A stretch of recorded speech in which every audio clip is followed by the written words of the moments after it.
SafeSpace, refuge for growth and healing. Want to be connected to all that SafeSpace has to offer? Join our email community. Stay in the loop with inspirational insights and updates. Join our email community and connect with like-minded individuals on the path to self-discovery. Sign up now. Find your tribe in a safe, supportive space. Join the SafeSpace private community and connect with others who get it. We're waiting for you. Join now for a limited 4-day free trial. Stay connected wherever you are with lives and video drops. Text VTerrillHill to 833-458-3658 for instant updates and powerful insights. Join the text community now. Curious about what's next? Book an intuitive tarot reading with VTerrillHill and get the clarity you need. Your future awaits. Heal from within and transform your life. Schedule a soul healing consultation and take the first step towards wholeness. Start your journey today. Click the Linktree link inside of the description box connected to this video for all of what the SafeSpace universe has to offer.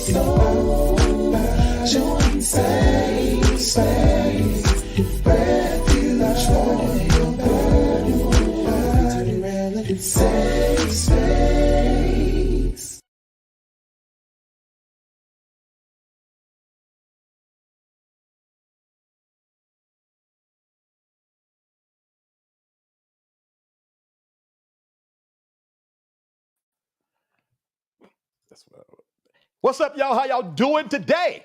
What up, what up, what up, what up, what up? SafeSpace Nation and what, the pen pals? The pen pals and the fags. There's some faggots in here? Hot-ass gossipers. Now, can I say faggots or fag? You can say fags. Why would you want to say faggots? I don't know. I said fags, popular hot-ass gossipers. You're being homophobic. No, okay, listen. I know you're part of the community. Yeah. Faggy. But hold on first. Let me come out the closet. You don't talk about my sexuality. Oh, you came out of the closet with that foolishness with you and Larry. Oh, you starting some BS. Oh, yeah. Okay. You wanted me to come over here? Okay. Oh, yeah. All right, then we talk about Miss Netta then. We can talk about Miss Netta? Messy queen. Listen, that was satirical. And that was you, not about Miss Netta. I know the fuck you meant, and so did they. Because if you listen, the pen cap, I say good day thinkers, thought leaders, progressives, and dreamers. My people are smart. They're gonna meet you at the conversation. You ain't got to Tyler Perry them.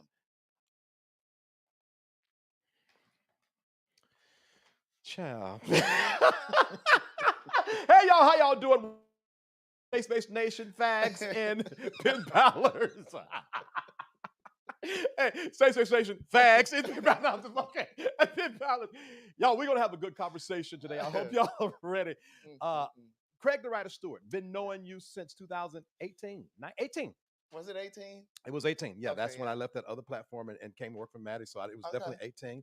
And never did anything with you in a professional space. Yeah. We were working on, of course, Queen Supreme Court at the time. So welcome to the platform, man. Thank you very much. You know, so this is the Vincent that Sophia was talking about when they said fire Craig. Fire Craig, fire Craig, fire Vincent. Yeah. And this is these the punks that Kaya said get out the house. Yeah. They thought it was me, but it was him. No, it was you. No, Kaya liked me. Kaya used to hug me. Kaya don't like nobody. No, Kaya liked me. Then that's something wrong with your heart then. Birds of the same feather flock together. No. I'm just one of those people. People gravitate to me. Is that what it is? Yeah. What is it? Why do they gravitate? It's an effervescence. Okay. Speak to us like we're fifth grade. No, I just told you my people are smart. But you ain't talking. Your people? You saying your people aren't smart? No, what I'm saying is what's your people called? What I'm saying is this is soul healing conversation. So we're gonna bring it all the way down. Okay. Describe the effervescence. In all seriousness, I've always been one of those people, even in my family. Okay. Like I was that family member that everybody gravitated to. Like when there's that family gathering, Thanksgiving, Christmas, and all of the family gets together, or like I just had a family reunion this past weekend. Okay. Everybody wants me around. You know what I'm saying? And I'm not saying that in a cocky way. That's a real thing. Yeah. That's a real thing. And so like everybody wants to sit right here, Craig. You know Is what I mean? Spiritual? I think it's part spiritual too. Then what is the other part? I think the other part is personality. That's not spiritual? It is spiritual. That's spiritual. I think it's all spiritual. Yeah. But and I think it's my humor. Okay. When did you accept that? When did you Oh, that's a accept the good fact question. that no, this is soul healing conversation. I here. see. Yeah, no, we go on there. When did you accept the fact that you had a draw on you? Oh wow, Vincent, that's really, and I'm not even bullshitting. That's a good question, because it's interesting that you asked me that, because I was thinking that in terms of my journey, in terms of my career as a writer. Because I've been writing and producing projects since I was 26. Okay. Like my first stage play was called A Day in the Life, and it was at the first time we did it. I think it was at 14th Street Playhouse. It's now owned by SCAD. Okay. Yeah. So I was 26. That show sold out. On 14th Street, they sold that to a church. One of the MAGA loving pastors. Really? Yeah. Well, SCAD no longer owns it. No. That one that right on the corner, right? Yeah. Across from the hotel. Sold it to Jensen Franklin, one of the MAGA lovers. Oh, really? Yeah, the waste of space, tax dollars, and everything. Yeah. Nonetheless, go ahead. Right. But when I was, I think that, so I was 26 when that show sold out, but then we had a couple flops, and then it sold out again. Nice. And while I was doing that, I had started my greeting card business. Okay. And that was doing well. We were in 7 stores. And then the housing market crashed. This was like back in 2009. Yeah. So a lot of the stores that were carrying the cards ended up closing up.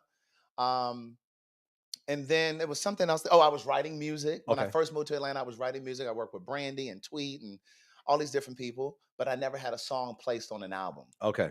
And so I felt like I was sitting on 3 winning lottery tickets and couldn't cash it.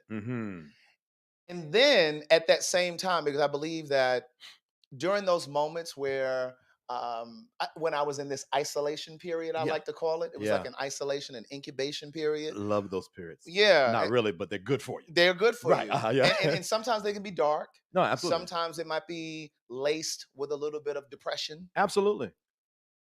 Mine was a functional depression. Yeah. So like I was still kind of moving, but it was just kind of like I was walking through this dark tunnel. Yeah. And I could see the light at the end of the tunnel, but it seemed like the closer I was trying to get to that tunnel, or the closer I was to the light, the further away it really was. And so during that darkness, I had cars repossessed. I was staying with friends. Yeah. So I really feel, and to your question, I know this is a roundabout. Oh, I'm following to get you. to I know your where question. you're going. Yeah. Let me to your question. I realized and accepted that the success that I was looking for was eluding me because I wasn't ready to be fully out in front of the world. Let me tell you this. The gift was always there. It's always there. Yeah. But your person has to catch up to the gift.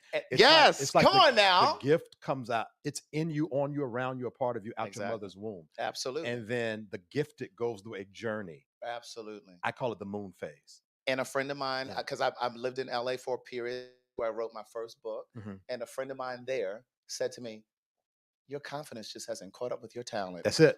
That's what she said to me. That's it. And that was that was like one of those moments where I was starting to turn that corner. Yeah. And it was just like, yes. Excuse me for a second. Can you reach and get that back out the frame, or it's going to drive me crazy? I work here now? Yeah. No, you don't work here.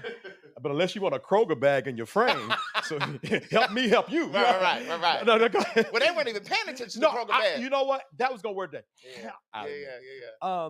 But I'm going to say this, and people might not understand it. And hey, those of you guys that are aware of how we move in soul healing conversations, then you already know we're already there. And I'm going to do the particulars, but just let's flow. Right. I don't know a person that's insanely gifted that does not bout with depression. Because I think somewhere in that depression, and this is what I say to my people when I live stream, and I try to say it consistently. There's healing there. Come on. There's healing in that darkness. If you can just keep your head up and just keep whispering just a little bit of hope to yourself. Because even speaking of like the greeting cards, for example, like my greeting card company, every single card I wrote, they're encouragement cards and they're wisdom cards. Those cards I wrote to myself. I remember sitting at the computer in tears. Tears hitting the keyboard. Because those were words that I was hoping someone had said to me to kind of lift me in those dark moments. Absolutely. So I think that is the maturity of the gift. Yeah. When you can turn the gift inward and give it to you. Most people, I would venture to say, and I might get in trouble, the Whitney Houstons, the Michael Jacksons, the Princes, never learned, and I'm saying them because we well know them, but many people never learned how to minister to themselves. They only capped out at being stage and being great. And being able to give to other people. Correct. But didn't know how to give it to themselves. And what they gave to themselves was a form of ministry that was detrimental. Addiction. And I think a lot of gifted people don't maximize the gift because they never mature to giving it to them. Exactly. And that's a real thing. All right. Hi, my name is VTerrillHill. I'm a healing soul healer. And for those of you guys that don't know what space you're on SafeSpace, all right, with VTerrillHill. I have a very special guest today, Craig, the writer steward. And if you want a little taste of what this conversation is going to be like, then you just got it, because we're going all the way there. And we're going to cut up a little bit, and we're going to laugh a little bit, and then we're going to go right back, and we're going to do all of that. I come live Monday through Friday, 5 days a week, hot topics, but it's always wrapped in some kind of spirituality, consciousness, and soul healing, because guess what? That's what I need. And so I use my platform to minister to myself. And so I concur. And I'm going to say this just off bats. There's somebody that's watching this and you've been feeling down and dark and you know you're insanely gifted, but it seems like you cannot move that cloud. That cloud is God working in your favor. Don't fight the cloud. Go in the flow of the cloud. You're going to get to light. Absolutely. Light going to come. Absolutely. All right. All right. Here's what we're going to do. I'm going to break this down to you real quick. We're going to go on a quick commercial break. Craig got some commercials we want to play of what he got going on. Of course, we got some SafeSpace commercials. And then when we come back, we're going to figure out who is Craig. Okay. Now, before I do that, though, let's read some comments. All right. Let's see what y'all going to say. Now, y'all be nice in the comments. Okay. Me and Craig are friendly fire. We can shoot shots. This is SafeSpace. Don't get blocked. Yeah, don't get blocked, because I think we're grown men, right? We both got gray in our beard. So let us do what we do. But this is all in fun, all in spirituality, conscious, light, and love. Okay. So welcome to SafeSpace. Let your hair down and have a good time. Let's read some comments real quick. All right, let me go to the top here. What's up, love in Nitra? June Jones. Okay. Hey, cohort 5, how are you doing? Romia. I'm gonna mess up these names. I know Romia. I mess up names. I met Romia. Hi, Romia. If you're new to the channel, please do. Hey, Gregory. Hey, y'all. Hey. Let's see. Ready? Hello, all. Some of these. Daryl Moore, what's going on with your brother? Hello from the Cigar Lounge in Cleveland. What's going on? Just being me. I don't think I'm going to be able to get through all of these. Let's see here. Good evening, all. I'm here to support Craig and to hear some rich dialogue. Oh, you're going to get some rich dialogue today. What's going on, Joanne Lord? How are you? Hope you're well. Tarsha, what's going on? Good evening, Vincent and SafeSpace crew. Good evening, good evening. All right, I think that's it. Yes, welcome to SafeSpace Nation. And SafeSpace Nation, let's be hospitable. Drop them 3 green hearts and let these people know we are in a safe space, okay? Juice Radio Talk, let's see. Hey, Vincent. And I love Craig the Writer, Black, Gay, and series. It's so good. Oh, thank you. And we're going to be talking about that. We're going to be talking about that. Ruth Titchener. Good evening, everyone. Hey, Ruth, how are you? Let's see. Hey, Craig and VTerrell. Hey, Miss Birdie Sugar Shack. I love that. Hey, world, a big hug at SafeSpace VTerrillHill in the chat. Much love at Craig the Writer Stewart. Big hug. I love. Okay. I sense we got the right energy in the comments. No need to go further. All right, what's going to happen is that, oh, look at those hearts. Love. All right, we're going to run 2 commercials, a SafeSpace commercial, and then whatever one you choose, we'll talk about after that. And when we come back, we're going to be learning all things Craig the Writer Stewart. We will be right. SafeSpace, refuge for growth and healing. Want to be connected to all that SafeSpace has to offer? Join our email community. Stay in the loop with inspirational insights and updates. Join our email community and connect with like-minded individuals on the path to self-discovery. Sign up now. Find your tribe in a safe, supportive space.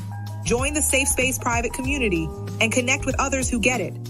We're waiting for you. Join now for a limited 4-day free trial. Stay connected wherever you are with lives and video drops. Text VTerrillHill to 833-458-3658 for instant updates and powerful insights. Join the text community now. Curious about what's next? Book an intuitive tarot reading with VTerrillHill and get the clarity you need. Your future awaits. Heal from within and transform your life.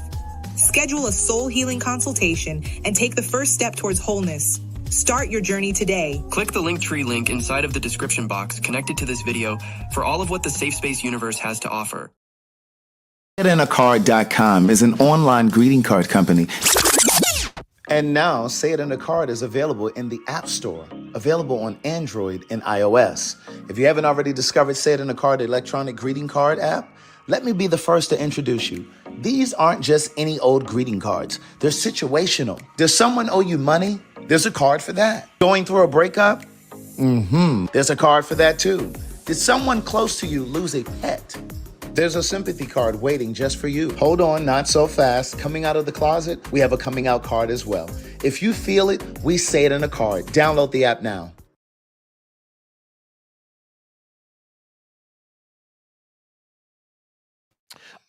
You know what? I'm used to having my own little picture up there. I'm going to have to remove this. Let's just do that. All right. Thank y'all so much for rocking with us. Thank you for the comments. Some quick announcements. If you want to be notified when I go live, text VTerrillHill to 833-458-3658. All right. Text VTerrillHill to 833-458-3658. For those of you guys that are used to the show, we have to pay for expenses. You know, Craig costs a lot of money. We got to pay for we got to pay for keep that chest pumped up. Whatever it was, the silicone. What is it? I'm a natural person. I don't even eat meat. So I'm not pumping no silicone in my body. Oh, okay. Well, my he bad. tried it. My bad. No, but if I can get 10 of you to send $10, it helps us reach our goal. In all seriousness, graphic designers, producers, it's more than me on this platform. So we ask for 10 people to send $10 per show, and it helps us pay. It costs me $1,000 a month to run all this. I know. Yeah. Right. Free. Right. I'm preaching to the choir. You got to pay for StreamYard. They doubled the price. I paid mine for the year because you do get a little discount. Yeah. I don't do that just stuff. So if I can get 10 of you, VTerrillHill LLC is the Cash App. Info at VTerrillHill is PayPal and Zelle. One of the people on the team was like, well, just do it for a year. What I look like? No. I do have a private community, and we'll talk about that at the end of the second break, okay? Last thing I want you to do is like, share, subscribe, and comment, okay? Now, what I'm going to do, we're going to read your comments after each segment, okay? So Craig and I are going to have the conversation. We'll go to the Well, one of my people are observing, so I'm sure one of them saw it. Jesus Christ. The devil is so busy. They ain't had nothing to do with the devil. Well, according to church folks, church anything negative is the devil. Church people. So I'm using the devil card today. Oh, okay. I don't know how it got in my hands. Nonetheless, Craig. All right, let's get into it. What I was saying was we're going to read you guys' comments after this segment. Then we'll go to break. We'll talk again. Then we'll do comments. So keep on commenting, and we'll be reading. And I'm going to keep these comments hidden so we don't get sidetracked. Okay. You ready? Yeah. First of all, welcome. Thank you. And I want to say that, we're in Atlanta. So 2 people know your name. All of a sudden, you can't get text back, and all this kind of thing. So, and I want you all to know, because a lot of people have a lot to say, but Craig was very kind and very open and genuine to coming on. So he wasn't the guy that some of you, they call you what elitist and all those kind of things and all those things. And, I don't know you. Because we would only see each other when we did the Monday night show. Right. And so I said, and I'll say this out loud, I said to myself, I'll know my opinion on Craig after this show. Okay. And so far, I'm glad you are who you are. Well, and I say that sincerely. Who is Craig? Oh, wow. I'm an uncle. Okay. Oh, okay. I'm a brother. All right. Now, where are you? Oldest, youngest, baby. middle? Oh, you're the baby. I'm the baby. Okay. Yeah, all right. Yeah. So my mom had 3 kids. I am my dad's only child. Okay. So my mom was married twice, and my brother and sister have the same father. Right. Can you? It slipped down. Okay. Thank you. Hopefully you all heard me. Yeah. But yeah. So I'm one of 3. My mom had 2. She was married twice, and so she was married to my sister and brother's dad, and then she married my dad. So I'm my dad's only child. Gotcha. And I'm a student of life, though. a student of life. I'm very spiritual. I know I cut up a lot on Fag Talk. Yeah. And even on my own live stream. But I'm very spiritual. Right. Not to interject, or not to interrupt, but you know what I find interesting? People don't feel like you can be connected to the God of your understanding, cut up. And it sounds immature, but it's a real thing. Cuss, have consensual proper sex, drink. But I am more spiritual now in this space I'm in with that purple vape in my hand than I was when I was Elder Vincent Hill at an apostolic because you're true to yourself. That's it. But you know what's interesting too, to that point, it's interesting that there are people in some in the community who think that being queer, and I'm saying queer because I'm trying to be more inclusive, right, and not just say gay, right. And I'm just going to explain it because I was talking to a friend of mine today, and she said, "Well, what is queer? Queer is anybody who is under the umbrella, non-heteronormative." Right. So you may, I don't say gay anymore, unless I'm referring to myself, but not when I'm talking about other people, because you may not identify as gay. You may be bi, you may be trans, you may be whatever. So I just say queer. But it's interesting that there are people who think that because you're queer, that puts you on the wrong side with God. Yeah. And I don't believe that. 75% of what I do, I do it for the poor gay, and I don't want to seem demeaning. Yeah. But for the unfortunate gay person that's in the church right now, and they don't know that they can have God and their sexuality. Right. And I feel like a lot of down low Christians get into the lewd things because they feel like in order to express their sexuality, they have to do it in the dark. Right. So all they know is back seats of cars, running and all that kind of stuff. Yeah, and it's interesting that you should say that. I believe that there's something connected there. Okay. Because we have been programmed by the Black church, the Black family, and the Black community that being queer is wrong. Yeah. I think that's part of the reason why so many queer people seek out sex in dark, dank places. Because they think it's wrong already. And so they do it, quote unquote, absolutely wrong. I 100% believe that. And there's this adrenaline rush that comes with having sex in a park at night. Right. Going to a bathhouse. Right. Going to a sex shop, because it's almost like we've been programmed to participate in that type of behavior because it has to be secretive. Absolutely. Absolutely. It has to be done in the dark. Yeah. And I wish, my hope is that this platform finds as many Christian people as possible and let them know they can be set free. And I think that it's unfortunate that the church is so behind because it's full. And all joking aside, the church is full of gay people. Yeah. I know what it feels like to go to a bathhouse and then up under that thing of kind of this rebellious in the dark thing. And then you come home and you're looking at yourself like, well, I mean, it's no different from people, and I haven't had this experience, but it's no different from people who have sex with someone of the same sex and then drop to their knees and pray, or have sex and then get in the shower and you try to scrub wash it off. Yeah, it's like, and unfortunately, because your sexuality is just as much a part of you as your spirituality, it's your personality. Psychologically, you're telling yourself, I'm dirty, I'm dirty. I'm absolutely. Dirty. So you live and you manifest that out, and you manifest dirtiness. I really seeking out that kind of dark, dank, absolutely, dirty kind of, because that's the only way you think you're supposed to do it. Absolutely. All right, you're at home, you're by yourself, no one's there. Who is Craig then? You know, interestingly enough, this morning, I was reading comments from the series that somebody asked about earlier, Telling Our Stories, and I was just reading through some of the comments, and I just was crying.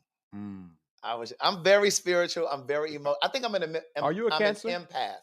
No, I'm a Taurus. May 4th. Oh, okay. Wait a minute. No, there's no waiting. What was that? Now, see, 10 minutes ago, maybe you said you're glad I'm here and and now you give me E because of an astrological sign. Two things can be true at once. Who hurt you? Who hurt you? Who hurt me? Who hurt you? No. What Taurus hurt you? No, it's not that. Well, what is it? I don't like y'all. Now, what? Have you dated a Taurus? No, Lord, no. Oh, no. Well, what you mean you don't like us? Of course, I'm just. Oh, okay. As a Gemini, I'm a free spirit. Oh, now you all are crazy. Yeah. Listen, all it is this. Most Tauruses, they're homebodies. I am a homebody. They don't like change. I'm very consistent. I'm free spirit. Now I'm staunch, right? But when I feel comfortable, I want to be a wild child. I don't. Why we gotta do that? No, that's not me. Because I am a homebody. I love being home. Mm-hmm. I was just home for 2 weeks because my mom had surgery, so I went home to be with her, to take care of her and do some things for her. Yeah. And I literally just got back last night. Yeah.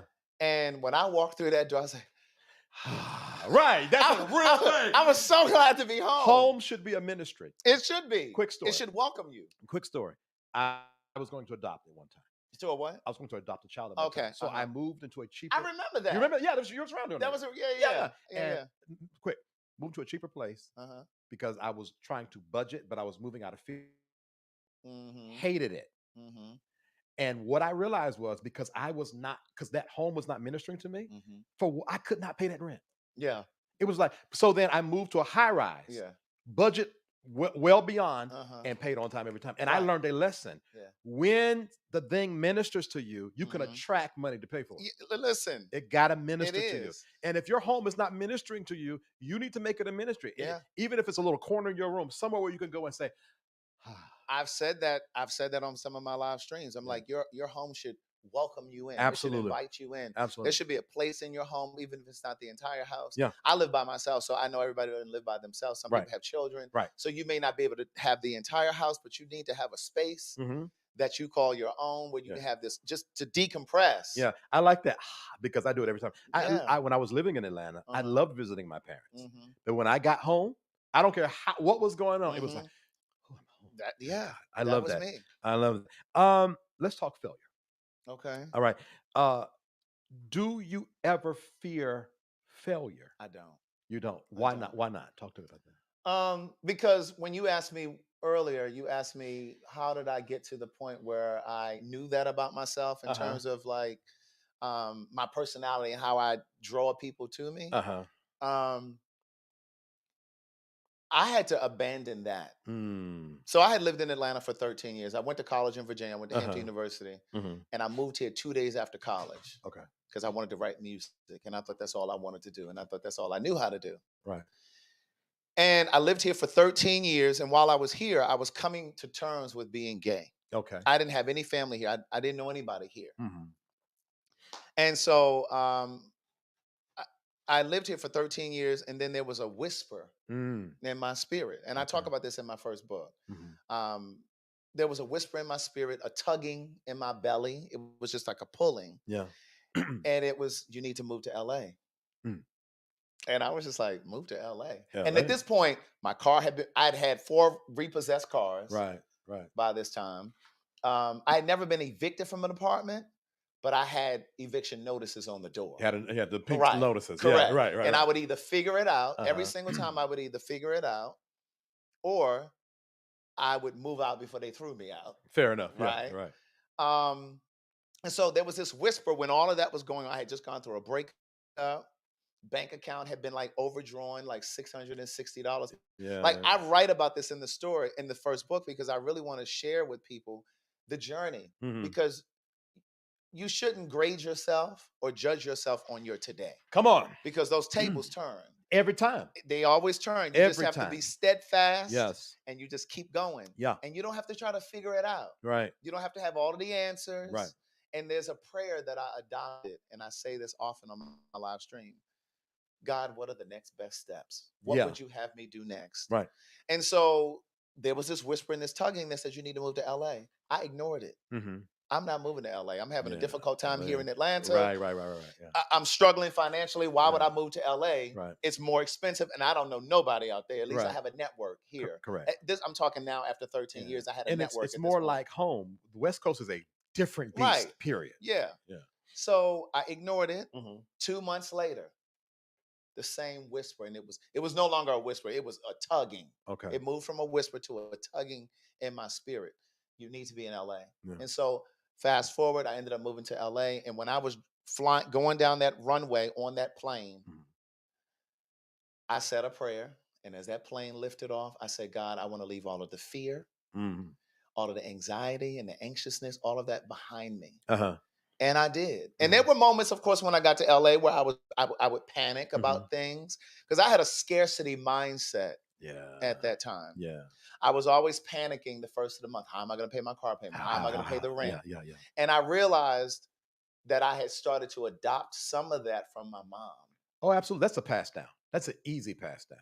And my mom wasn't struggling at this point. But it was one of those things. It was almost like, well, how are you gonna pay your rent? Because in other words, she was gonna have to pay it, right? Right. But it was like, well, what you gonna? How you gonna? I'm like, girl, please stop. I'm not thinking about that right now. Right. And so I had this scarcity mindset that I had to rid myself of. I had to divorce myself from, and I did that by the time I got to LA. And it took practice because I believe faith is a muscle. Absolutely. Faith is a muscle. It don't come just to like you I full go to package. the gym. Yeah, you can't go one time to the gym and think that No. you're going to keep that body. No, you got to keep going. You got to keep exercising. Yeah. And the same is true for faith. And so there were moments when I moved to LA, regular gas was $5 a gallon. Yeah. And I had no job. Yeah. And so there were moments where I was like, well, how are you going to pay your rent? Yeah. Well, not rent. How are you going to put gas in the car? Right. And then I would tell myself, I would just switch my thinking because you can control what you think. Absolutely. Yeah. You can shift it. And I would say, you know what? Something's going to happen. And it always. And every time I would panic, I would say, something's going to happen. Right. And it would always happen. Yeah. You know, I remember a friend of mine that I made while I was there. He called me one day randomly, and I've had very little gas in the car. And I was in one of those moments where I was like, something's going to happen. Something's going to work out. Yeah. And he called me and said, hey, I know you just moved to LA. And I wanted to take you to dinner for, to my favorite Chinese restaurant. Yeah. And he said, I'm going to put a few dollars in your gas tank because I know you ain't got no job. I love that.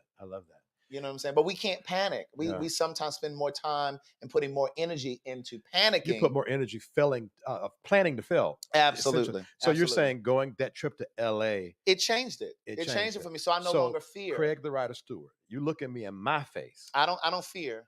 Not that. Now there are things that I fear. I fear heights. What the? Well, I thought you were talking about fear in terms. Damn that. Like, listen, I don't give a damn. I thought you meant fear in terms of like my career, fear about finances, fear about, that kind of stuff. What about love? Well, I'm not afraid of love. I'm just afraid of being there alone. I don't want to be in love alone. Well, Craig. Yeah. Beautiful statement. But that's fair then. Well, yeah, that. But I thought you meant like, I was thinking in terms of career. No, yeah, and you meant overall. And you know what? That I fear, and that's probably. I'm about to say something really sharp. Go ahead. He think he about to say something profound. No. What? Simple. Why are you single? Okay, so here's the thing, and it's so crazy because I am going to film a reunion episode of Telling Our Stories. This is a web series that I have on my YouTube channel, and this season, this is the third season. This season is called Black, Gay, and Aging. Yeah.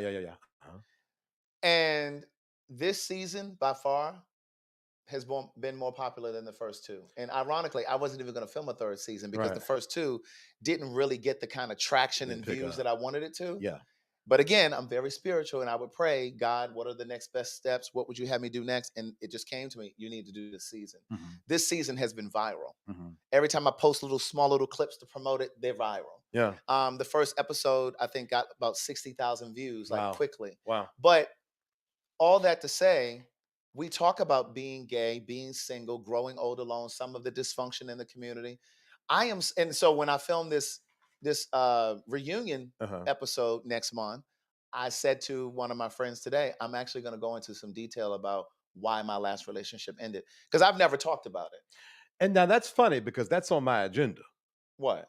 And here to ask me? I saw the little young whippersnapper. Okay, so here's Hold on. Go ahead. Well, you asked me why am I single? No. I said that's why you're single. Oh, I thought you said why am I single? No, I said that's why you're single. Why? Because it's blocked out. What's blocked out? It's a clear block there. You went straight to career. When you asked him about fear. Yeah. Oh. And I think a lot of people do that. And I want to know why. It's possible. It's possible. And again, so and I'm really not just trying to plug. Yeah. But in my fourth this nigga book, been plugging. No, Unplug. No, seriously. And I'm only saying it because it's germane to it's what you're supposed to do, though. But no, because it's germane to the story, though. Yeah. In my fourth book, there's a chapter it's called Book of Jewels. And there's a chapter called Love and Fear. Okay.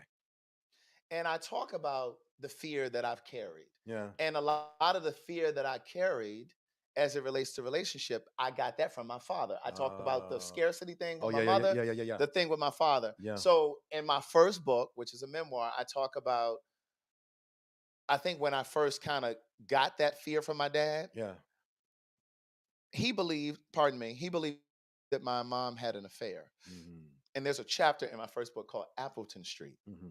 I'm from Baltimore, and there's a street called Appleton Street. Mm-hmm.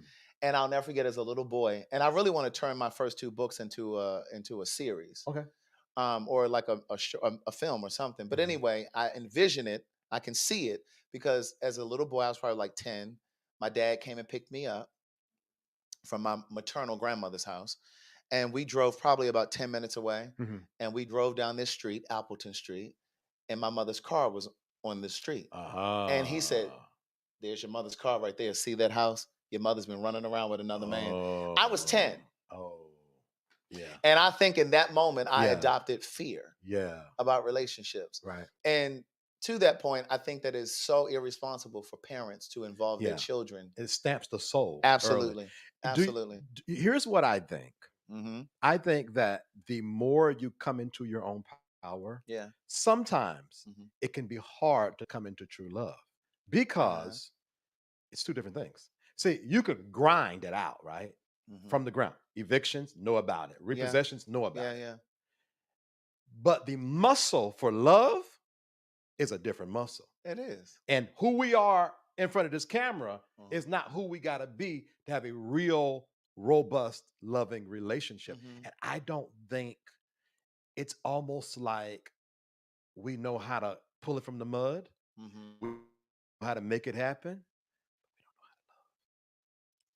It's interesting that you say that because that's one of the centerpieces of telling our stories. It's a 5-episode series, and I have like maybe 7 other of my friends, ages ranging from 34 all the way up to 58. Yeah, and we're talking about that. We talk about how we were disappointments in previous relationships, how we were the cause of a relationship falling apart, and how other people have been a disappointment for us. But we also talk about how just the ebbs and flows of relationships, but also growing older and how you're adjusting and adapting to that. Did you think you would be 10 years ago, 5 years ago? Did you think you would be 48? And now, do you mind me saying? No, I tell my age all the time. Perfect. Yeah. And I felt that, but I wanted to make sure. Yeah. Did you think you would be 48 and still single?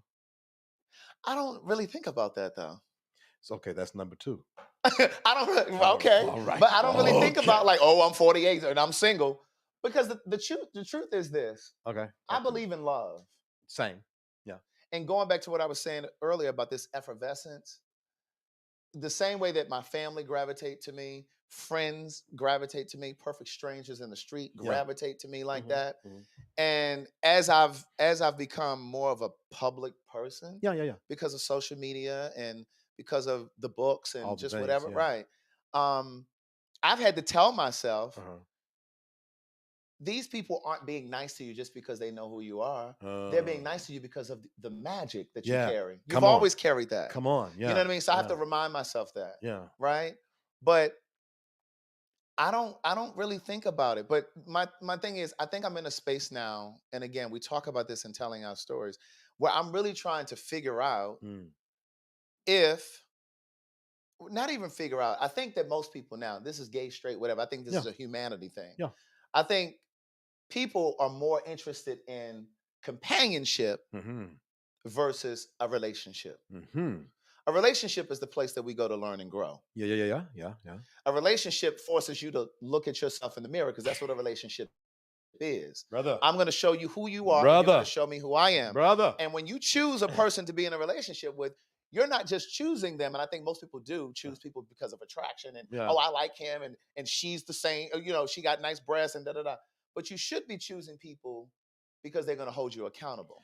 And you should be choosing people because you trust them enough, because there are degrees of trust. Absolutely. And we always focus on the trust factor of, can I trust you not to cheat? Yeah. But there are varying degrees of trust. And I think that we need to get into a relationship with people that we trust to love us enough and to gently tell us, this is who you are. This is the mirror, and this is who you are. Yeah. And we don't always do gently that. Do it. Gently do it. Gently but do it. I don't think people want relationships. I think people gravitate and really want. They want good sex and fun. That's it. Companionship. Yeah. Somebody to go to the movies with, somebody to go to dinner with. Looks good on the books, you know, because that's Craig Ryder Stewart. That's VTerrillHill. Nah, no. Let's go down to the movie. Let's go down to Miami for the weekend. Somebody to fuck, somebody to spend the night with, watch the movies with, da-da-da. But they don't want the day-to-day accountability. And it's real. I tell people all the time, if you want to get close to God, get close to people, because people are mirrors. It's like God talking to you, and you will see something ugly. Yeah. I would venture to say, if you are not willing to look at the ugly part of you, just stay on Grindr app, Plenty of Fish, or wherever you go, or get Can Joke, because you go because you just stay with companionship, because you get into a relationship, you're going to see all of it. But I don't think that people say that. People don't say, well, you know what? I just really want companionship. I want to come and fuck every now and then. Maybe we can go to dinner from time to time, but you ain't got to call me every day. I ain't got to call you every day. People aren't saying that. Yeah. Or I think people are saying that they're saying they want the relationship, but they really want the companionship. Correct. And now everybody's just so difficult. No, you just don't want what you say you want. Correct. So to circle back to your question, I think I'm single because I think I relationship differently. Oh. I think I want something long term, and I think the way that most people move now is very transitory. Yeah, no, I'm long term. I'm a long term person. I'm in tarot cards. We're going to be doing some tarots in a second. And tarot card, it's a 10 of coins, legacy. I'm thinking about tomorrow's. I'm thinking about, who do I want to look up to? Who do I want to look in the eye? Yeah. If God forbid I'm on the hospital bed at 70-something years old. Yeah. And think, I did good. And same is true for me. It's just like I just said, I just came back from Baltimore because my mom had surgery. I need someone that can anchor me. Come on. Yeah. When I'm going through something difficult, something challenging, I need you to be able to ground me. Yeah. You know what I mean? And that's not a quality that you find every day. Quality is not something that you find every day. And again, to answer your question again, this is the second answer. I think I'm a person of quality, and I don't mean that in a braggadocious kind of way. Are you open? I am open, and I know what I bring to the table. I'm clear about what I bring to the not table. the table. Hold I'm on. listening. Hold on. Wait, hold let me say this. Let me say this, Okay, and then ask you a question, because I'm going to forget. I think that, because again, I think I'm a quality person, and I think, and those of you watching, you're picking up what I'm putting down, because you too are a quality person. Absolutely. But sometimes the penalty, the consequence of being a person of quality and substance means being single just a little bit longer. Yeah, because quality, you just don't find quality every day. We opened the show, and you described what I call like the dark night of the soul, the journey, the moon phase.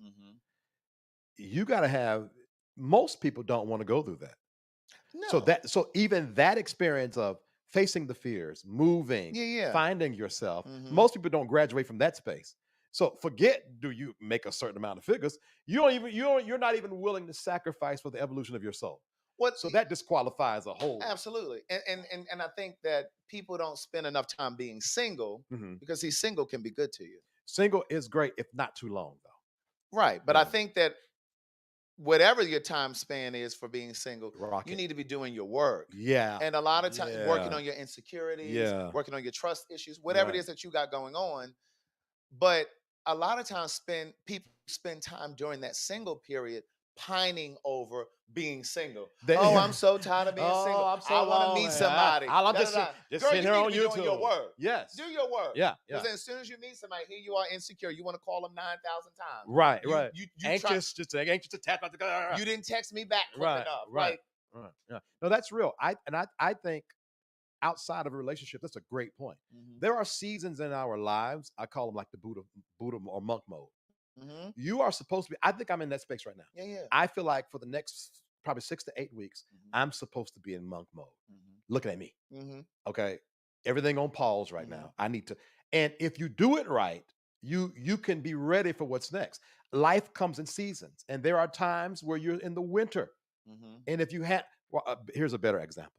If you bring in and store the harvest in the summer, you will not starve in the winter.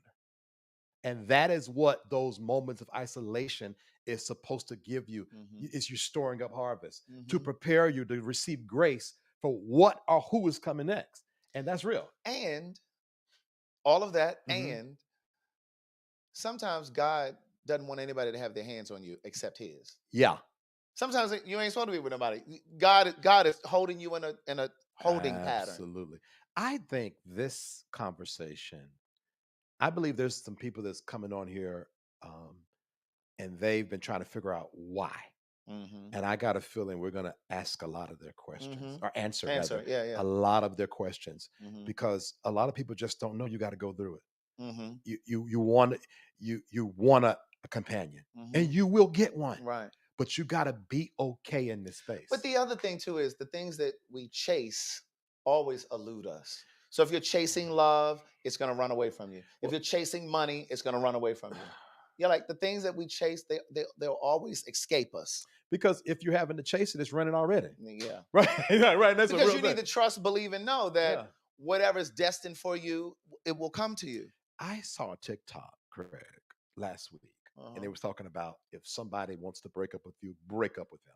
And they said, well, if you feel like that's your person, this is so simple but profound. They said, if you feel like that's your person, then really break up with them. Because if they're really yours, they'll come back. They'll be back.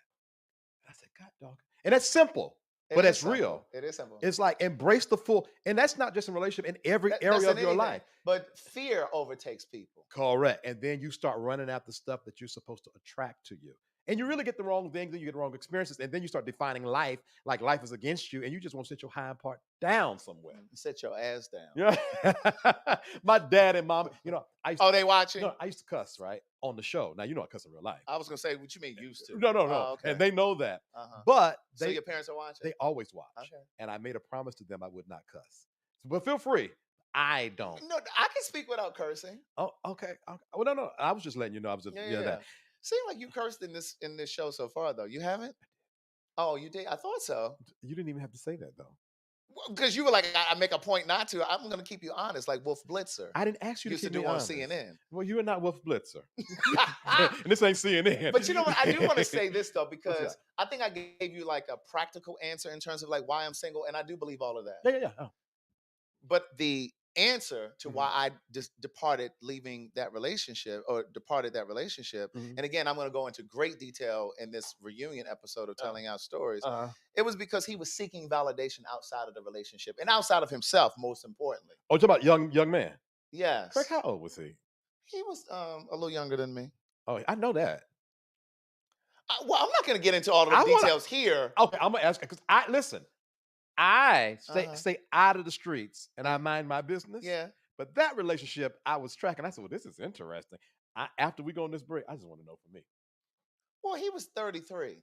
Oh, that's not bad. I know it wasn't. Why you had me thinking he was like 26, 28. Well, I only told you the age because you made it seem like I was dating somebody who was just Craig, old enough to the way you just drink. said it made me think that, though. Oh, that's not bad, Craig. What's wrong with 33? Now, let me say this. 35 and up is my safe zone. 33, I'm going to side-eye you, but I'll let you slide. If you got a 3 in front of you, I'll let you slide, but 35 is really my safe zone. Well, here's the thing that I know to be true. Age is always going to show itself. I don't care how mature you are. Correct. I don't care how much money you make. Correct. I don't care how established you are. Yeah. Like, he had the things. Like, he had a house. He made great money in his career. But that age will always show itself. It's going to show up. Yeah. And so there were things that I noticed through the relationship, but one of the epiphanies that I had after the relationship ended was before I even met him, I had made the decision that my next relationship was going to be my best and longest relationship, and I was going to fight for it. So there were things that I saw that I kind of overlooked. But you fought for it. Right. Yeah. And I fought for it anyway. And here's the thing, and I think this is important for people who may be doing this in their own relationship. I was trying to be optimistic. I saw red flags, but I was trying to be optimistic. That's real. Right. That's real, I was like, no, that's not a red flag. Let me just be optimistic. That's just me. That's just me being afraid. Let me ask you this. And so I would say, oh, stop trying to run, Craig. Work through this. But no, that was my instincts. I got like 3 or 4 questions. My instincts were telling me. Okay, Lord, because I forget. So I'm gonna go ahead. Number one, being optimistic, nothing wrong with that. And the reality is you were intentional about it, so that's what you did. So you can't hate that, right? Do you feel like that ended up bringing out some not so good things in you? Wait, ask me that again. So ignoring red flags. Yeah. And being optimistic and fighting for something that I'm not going to say you should have cut off, but probably should have been addressed more or adjusted. No, no. When I noticed those things, I should have cut it off. Okay, bet. So do you think hanging in there started bringing out, I don't want to say the worst, but not the best in you? It did get toxic towards the end. So he did bring that out of me. Yeah. And because a lot of the behavior on his part was toxic. Oh. And I was trying to heal him, but that's not my job. Yeah. I want a partner. I'm not your therapist. Yeah. And like I said, I was trying, because I do believe that I'm an empath. Yeah. I bet you, I almost guarantee you are. Yeah. And so I was trying to heal him and trying to give him chance after chance. And I was saying things like, well, maybe you should go to therapy, or you should go to therapy. Yeah. And just trying to walk with him through certain things. And I was making excuses. He's never been in love like this before. He's just trying to, figure out how to breathe at this altitude of emotion. Right. And so there were things that I was just overlooking. It was just like, no, I should have walked away. Let me ask you this. Do you think, oh God, there's so much. We need to be at the table talking. Listen. Pop the cameras, because I want to have a real conversation. I told you that. Listen, there are no questions off limits. Oh no, but I almost want to leave I'm gonna leave the camera for a second. We're coming back to y'all. Because do you think that ultimately the problem was also the fact that, because when you date younger, naturally you just know more. You know how to navigate more. Absolutely. Do you think the problem was that there should have been maybe some acceptance on your part that, and that's where the lines got blurred too. I think I was too accepting. No, but I'm talking about like even getting into it. I'm dating someone 10 so years younger. So they're not going to know what I know. Absolutely. And it's not for me to even. Because I knew what it was like to be 33. He didn't know what it was like to be 40. Well, we've been broken up now for 2 years. Yeah. So at the time I was 40. When we got together, I think I was 44. Right. And so I knew what it was like to be 44.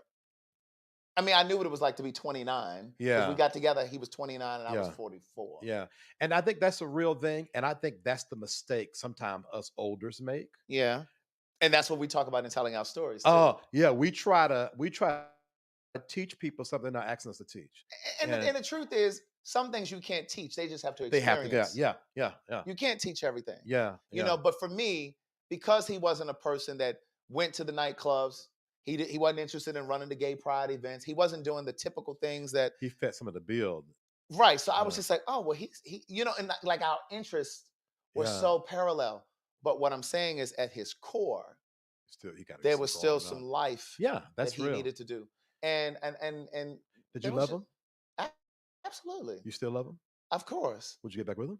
I don't think I would. Really? Interesting. Yeah, I don't think I would. Because I think that we're fundamentally different. I think we relationship differently. I think the things that he wants in a relationship are very different from what I want. Who broke up with who? I did. You broke it up. You cut it up. did. Wow. Yeah. Interesting. There were some things that came up, and I was just like, yeah, this is too much. Yeah.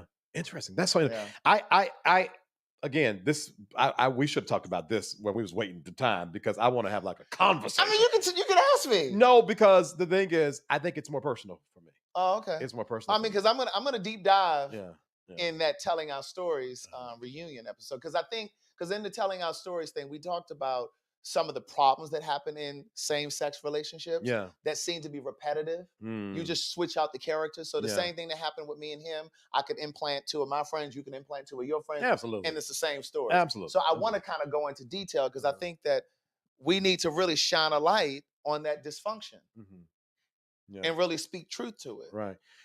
One more question about this. If you had to do it all over again. I would, because I gave him what he needed to grow. He gave me what I needed to flourish, and I've been flourishing. Yeah, and that's the beautiful part about it, because you can be in a relationship, and whether it works out or not, you end up, once all the feelings are over, you can see, okay, this person really helped. Now I don't know if he's growing. I gave him what he needed to grow. But I'm definitely flourishing. Yeah. You know, and I don't mean from a financial thing only. I also mean just from a spiritual standpoint. I really mean from like a spiritual standpoint. Yeah. Because I'm really grateful for those lessons. They were painful. Yeah. Growth is painful. It's very But you got to grow anyway. I love it. I love it. You know? Only exclusively on SafeSpace. We got the tea on what finally happened. Well, you ain't got what happened, because I'm gonna tell that on Telling Out Stories. I got enough. I got my questions answered. If y'all go to telling the story, I done got the story I needed. Right? All right, here's what we're gonna do. Are you enjoying yourself? I am. Cool. I love it. All right, I'm gonna read some comments, and then when we come back, for those of you guys that are not new to the Soul Healing Conversation series, I always do a tarot card reading to each guest that come on. Now listen, F you if you don't like me about the tarot cards. F you twice if you come in the comments and say something about it. F you 3 times if you want to call me a warlock in the replay. All right, just get it all out the way, because the children let me have it. I know. And I'd be like, they'd be like, you're a warlock. I'm like, well, thank you. What a compliment. But you know, that's one of the reasons why it took me so long to come in front of the camera. You know, I was always comfortable writing and producing plays, being behind the scene of the Queen's Supreme Court. I never really wanted to be in front of the camera, because I know that once you come in front of the camera, you invite unsolicited criticism. And my thing is, if it's that serious, just stop watching. But see, that lets me know that something's not right, because I'm not watching anybody or anything that I don't like or respect. And then here's another thing too. What people don't realize is our job as content creators is to stoke some kind of emotion. Absolutely. Happy, sad, mad. Because stoking an emotion will cause you to react. You put a comment up under that video, you're helping me. You're engaging. You're literally helping me. And so I reply. Sometimes I do. I reply. If negatives, I'm gonna reply. Sometimes I do, because I don't even want to give them the satisfaction of replying. No, but sometimes I will. I'm pushing that video so far that algorithm. All right, we're gonna read comments. We're gonna take a break, and then when we come back, this entire segment, we're gonna do tarot card readings. And then I want to know your experience with God. And your thoughts about God. All right. Okay, let's read some comments real quick. I don't know how I'm gonna do this, Lord, because I'm sure it's a bunch. 300 and something comments stat. Just saying, that you overlook some things, trying to say relations. They talk. Okay.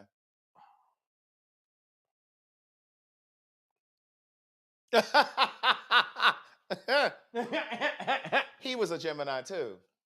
I knew I liked him. But see, Geminis and Tauruses are not great matches. I don't get into all that unless it's a Leo, because I'm not matching with no Leo. Leo, we make great friends. I have friends that are Leos but no. Yeah, interesting. All right, I don't know if I'm going to be able to do this. I don't know if I don't want to do this. What? Read these comments. Why? Craig planted the seed. Okay, I'm probably talking about your little ex-lover boy. I don't know. Yeah, you don't never know. Why are you going to say you don't want to read the comments? You said we're going to read comments because there's too many? Yeah, I'm a Gemini. True. And then I'm going to get in here and start cutting up in the comments, having a good time. Like I just didn't say 10 minutes ago, I didn't want to read it. It's a thing. Just go at my weird flow. I love this conversation. What I love you for loving it, mantra. Talk your S, Craig. He's talking it. Let's see here. Joanne says, we love Craig. Brutally honest. That's him. Hey, girl. Hey. No recash. It's real. A whole warlock. Let's see. This is so good. I couldn't love you more, Craig. Romeo says she couldn't love you more. Well, he loves you back. Nah, you were meant to be on camera. So many people needed your help, Craig. You saved folks. Thank you. That's so Tanny sweet. Joy. That's so sweet. I wish I could have a reading, V. I tell you what, if I have the strength, Ruth, at the end of the show, doubt I will.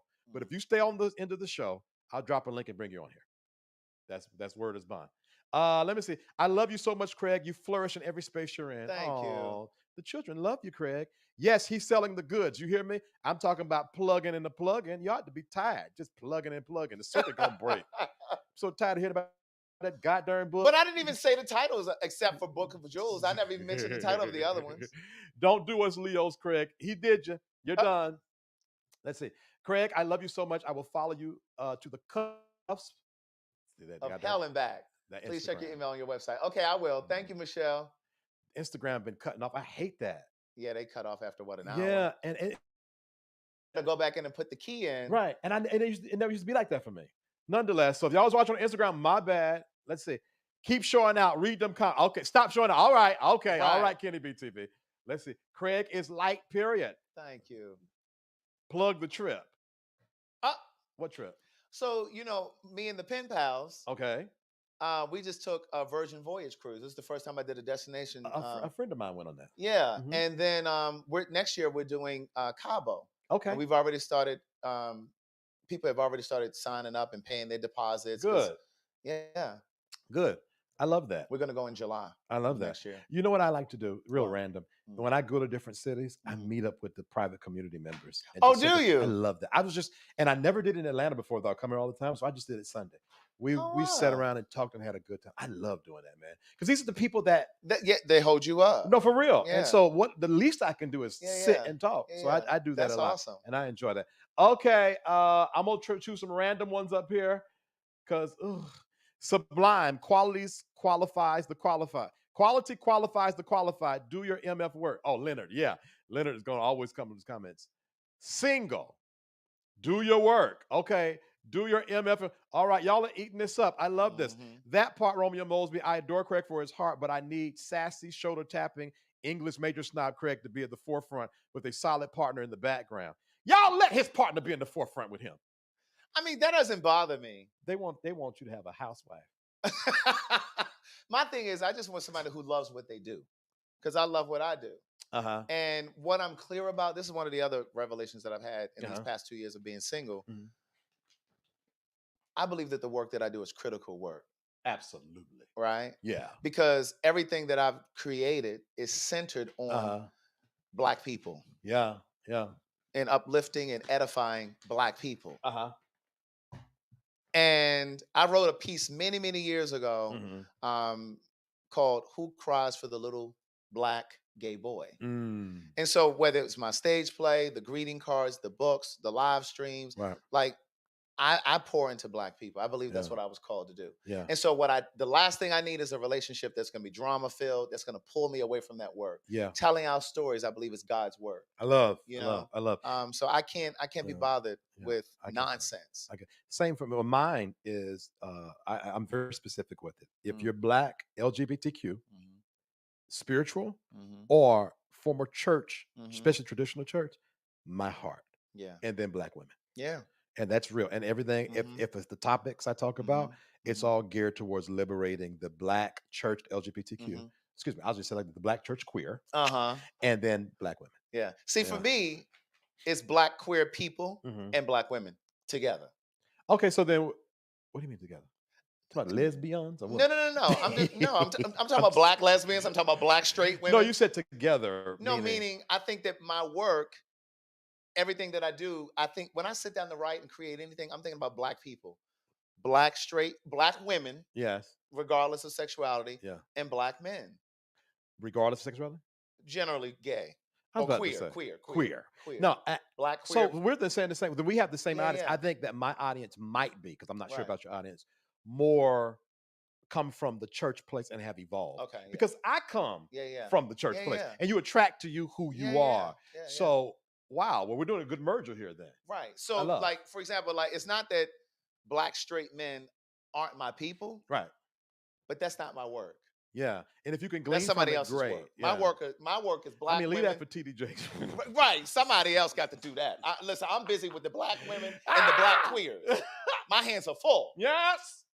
With the Black queers and the Black women. Yes. And it's a lot. Because I think that so here's the thing. And I know that not all Black women have a close relationship with gay men, because I know that there are Black women who are like, oh, I don't like that gay shit. Yeah. But generally speaking, Black gay men and Black women have a relationship, right? Yeah, yeah. And I think that part of the reason is because we have similar experiences dating and loving Black men. Yeah.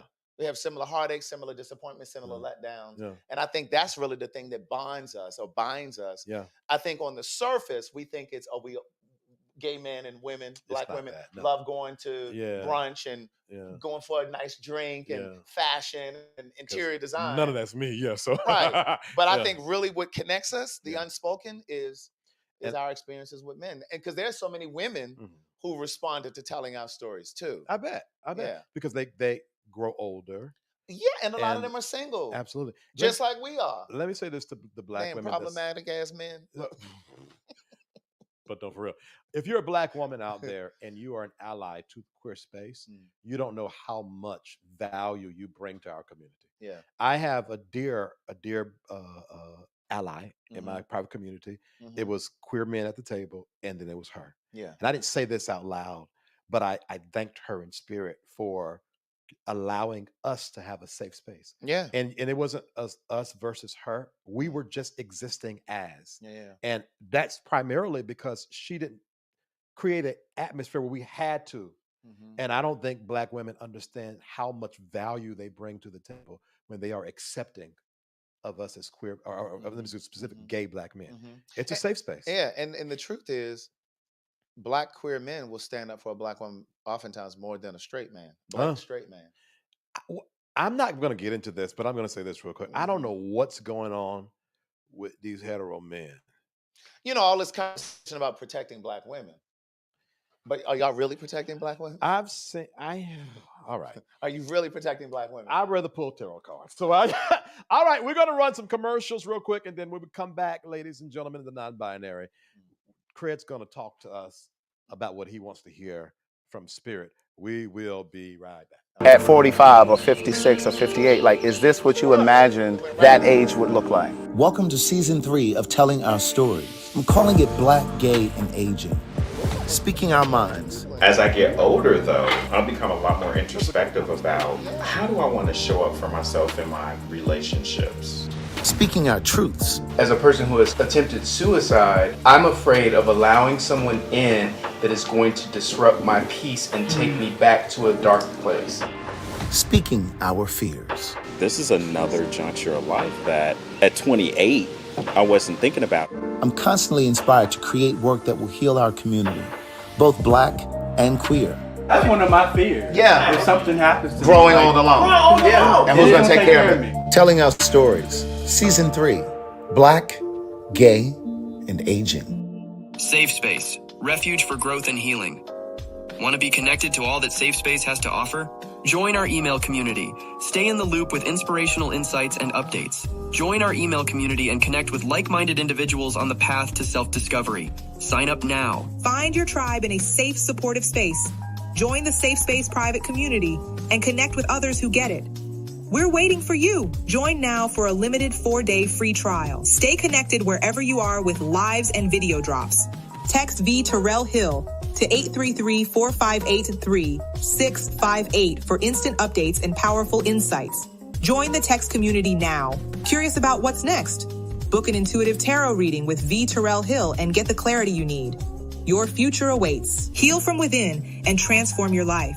Schedule a soul healing consultation and take the first step towards wholeness.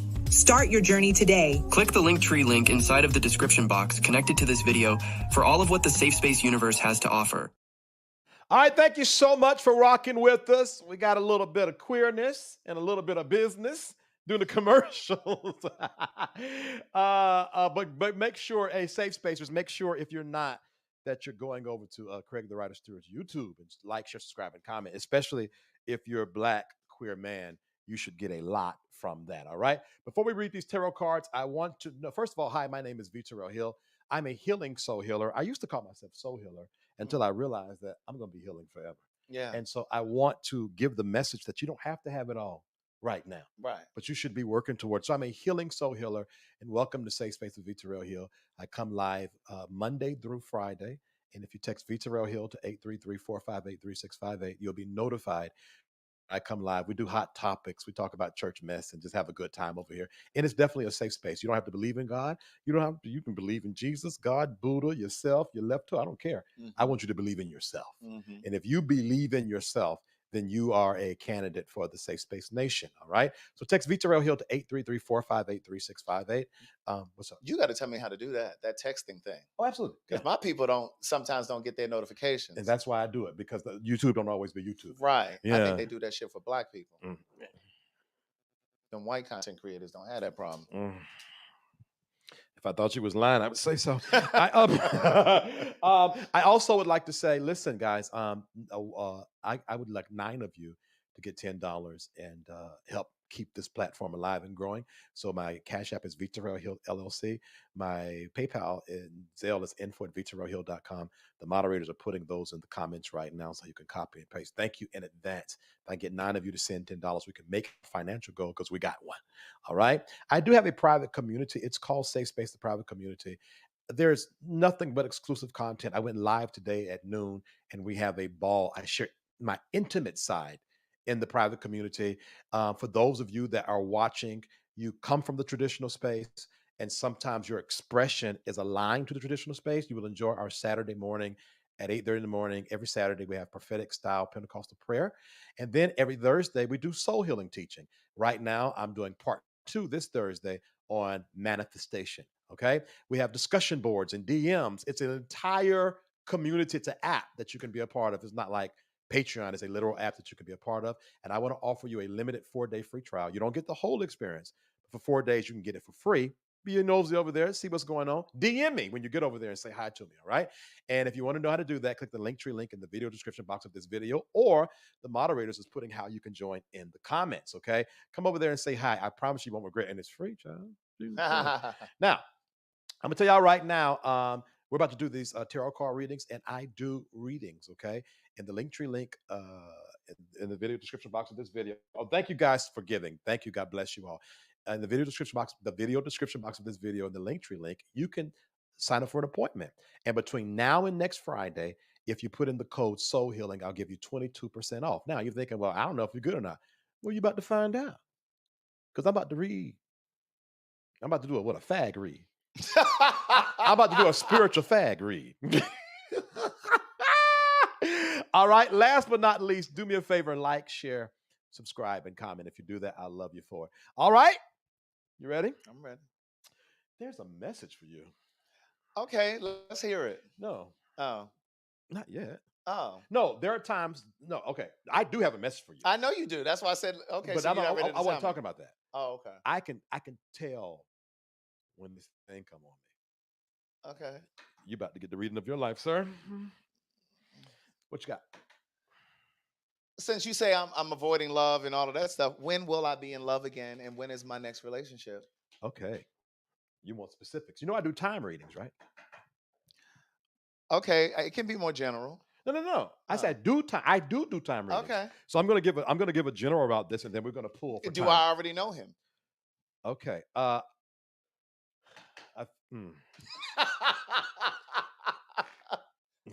You look a little perplexed.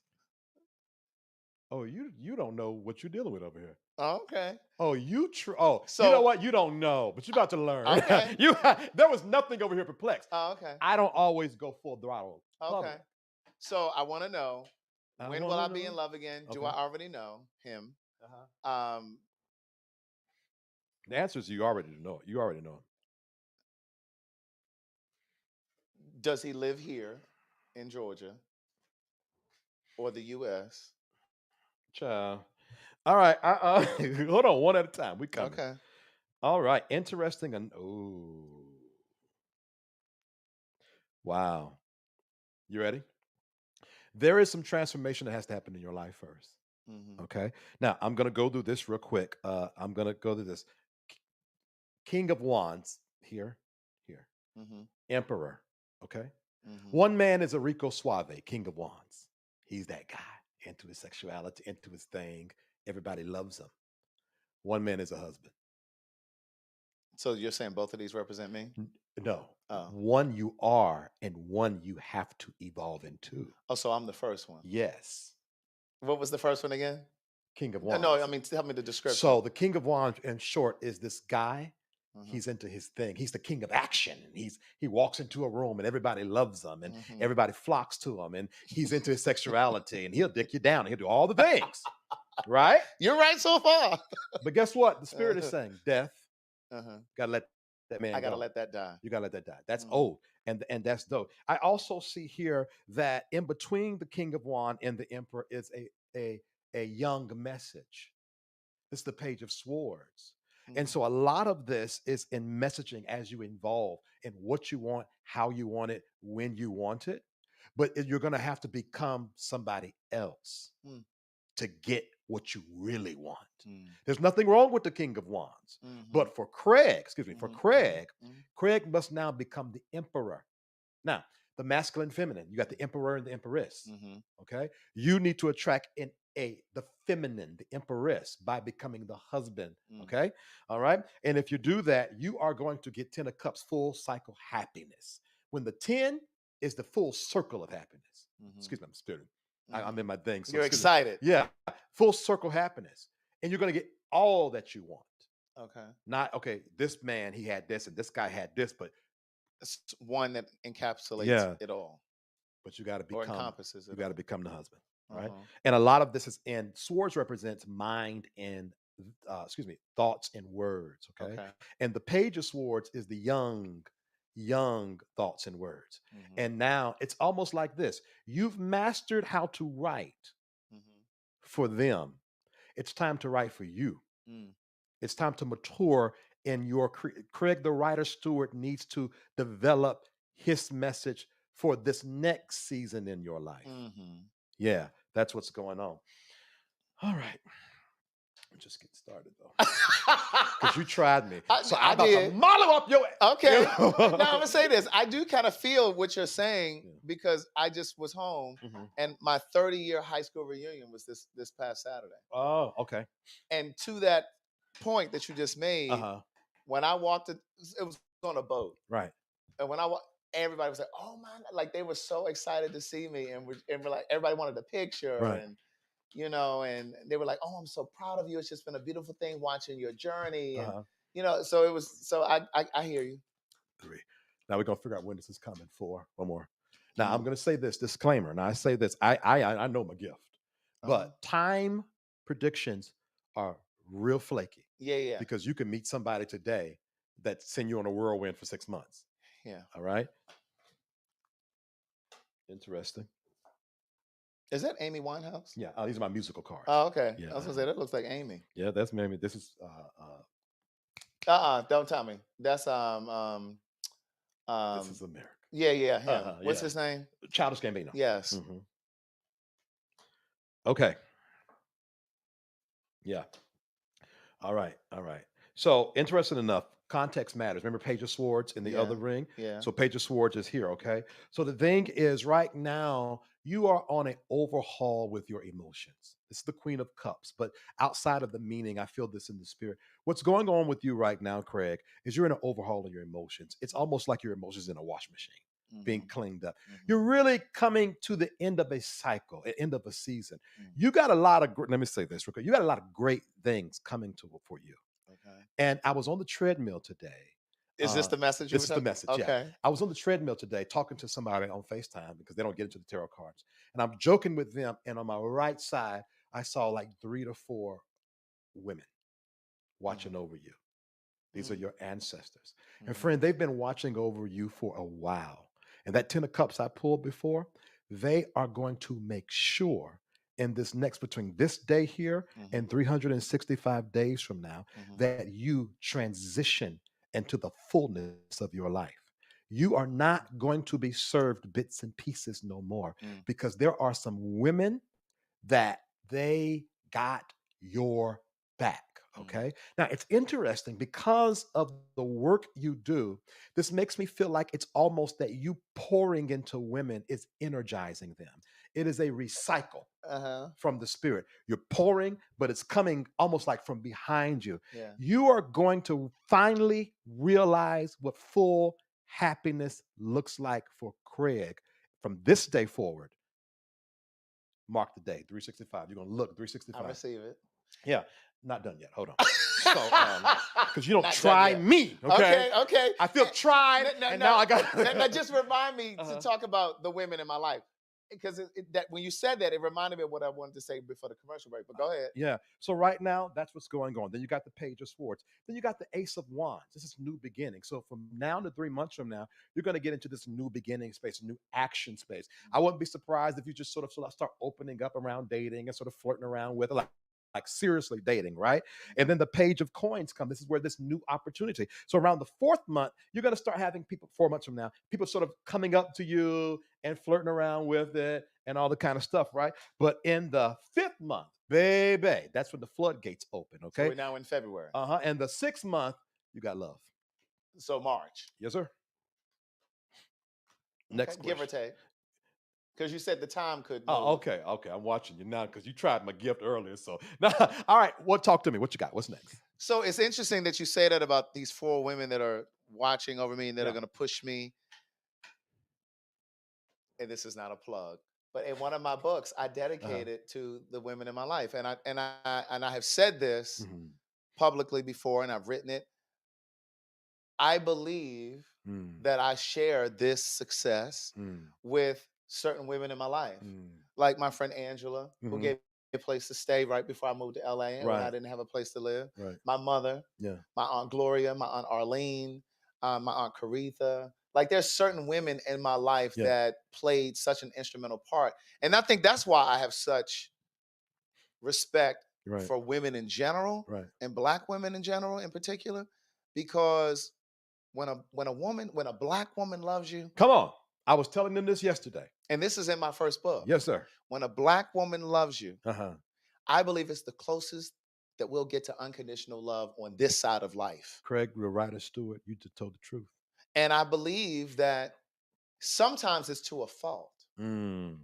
Because when she loves you, she will go out of her way to support you, to do whatever it is for her brother, a husband, a boyfriend, a fiance, an uncle, a son.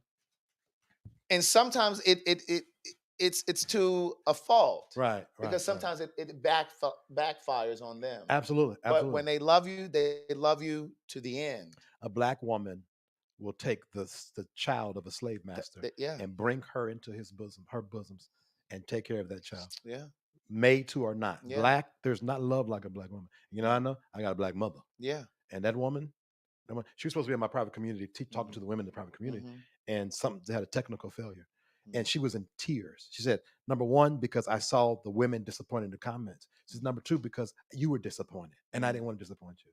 There's no love like a Black woman. No. There's no love. And I take it really personally when, so again, like when people talk about protecting Black women, I think people think about it from a physical perspective. You know, if you see a woman getting beat up by a boyfriend or husband or something, or getting dragged by the cops, stepping in. For me, it goes beyond that. It's also protecting her holistically, protecting her mind, her peace of mind, her spirit. You know what I mean? Not allowing people and things to disrupt her peace. Like these terrible relationships sometimes that a person can find themselves in. So it's all of those things for me. Yeah. Got it. All right. What's your next question? Oh. I'm going to say this, though. I pulled the Empress. Is this the second time? No, I pulled the Emperor from the other the Emperor deck, was the other one. because this is what the you're Empress. going to track is the Empress. And Right. All right. But what you got? Am I going to live a long life? Yeah. You just said it like that? Yeah, you will. Okay. You're going to be well. You're going to be good. Okay. Yeah. So then I don't have a reason to be nervous on a plane anymore. I mean, that's between you and your God. Well, listen. I'm just going to tell you well. Well, you said if I'm going to live a long time, then I should be all right. You might be living as a quadriplegic. You're going to be well. No. You're going to be legless and armless, but I'm well. Not no plane crash. Let me stop playing. No, you're going to be good, Craig. You're going to be good. Let's talk about this real quick, though.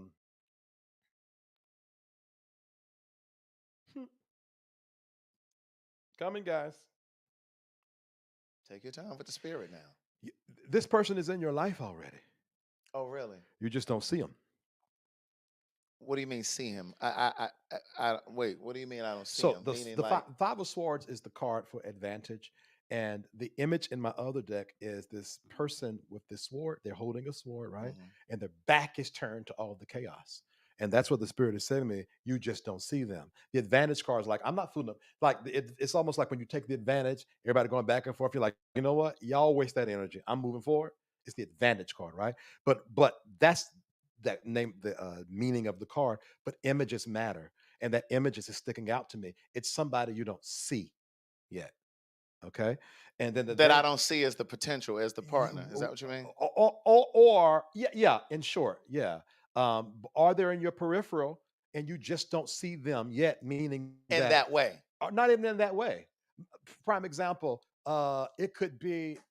I'm gonna say something wild, right? But let's just say we're you back in the day we used to go do the Maddie show Monday in the basement, right? Mhm. And there could be somebody in that corner that comes once a month, right? But we come down there at 10 o'clock, we ready to get to work, and you don't even know they're there. So Right. could be not just that you don't see a person, it could be somebody that's connected to somebody and you ain't even physically laid eyes on them. Okay. Okay. But the thing is, there's going to come a time, Six of Wands, where this person is going to be. See, the Six of Wands is the promotion card, right? It's almost like when you're elevating, everybody sees you. Mm. So this person is all of a sudden going to come up in your eyes, and now we have the Nine of Cups. The Nine of Cups is a emotional happiness card. Okay, so I would almost venture to say that when you meet this person, there's going to be like this emotional connection. You might even see them like a friend, like, oh, you know what? They're all right. They're all right. Yeah. Yeah. And then I have this Knight of Coins, this kind of strategy of opportunity. So I wouldn't be surprised if this person is around opportunity.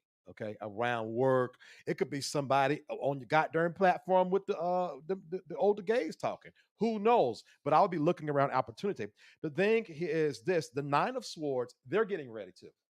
Okay, they're being prepared, and that might be why they're not seen, because the Nine of Swords is my anxiety card. When they're anxious, they can't rest, they can't sleep, so they're going through their own phase, but they're going to evolve as to the Empress. And that's funny because we pulled for you as the Emperor, and this different deck of cards. Y'all saw me while you're talking, Empress. So yes, sir, they are definitely around you right now.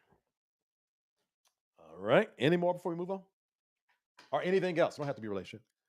My mother really wants me to have kids. Am I gonna have kids? Sure. Now, listen. What? You know you gay. That don't mean I can't have kids. I'm just cutting up. I'm just cutting up. You know you.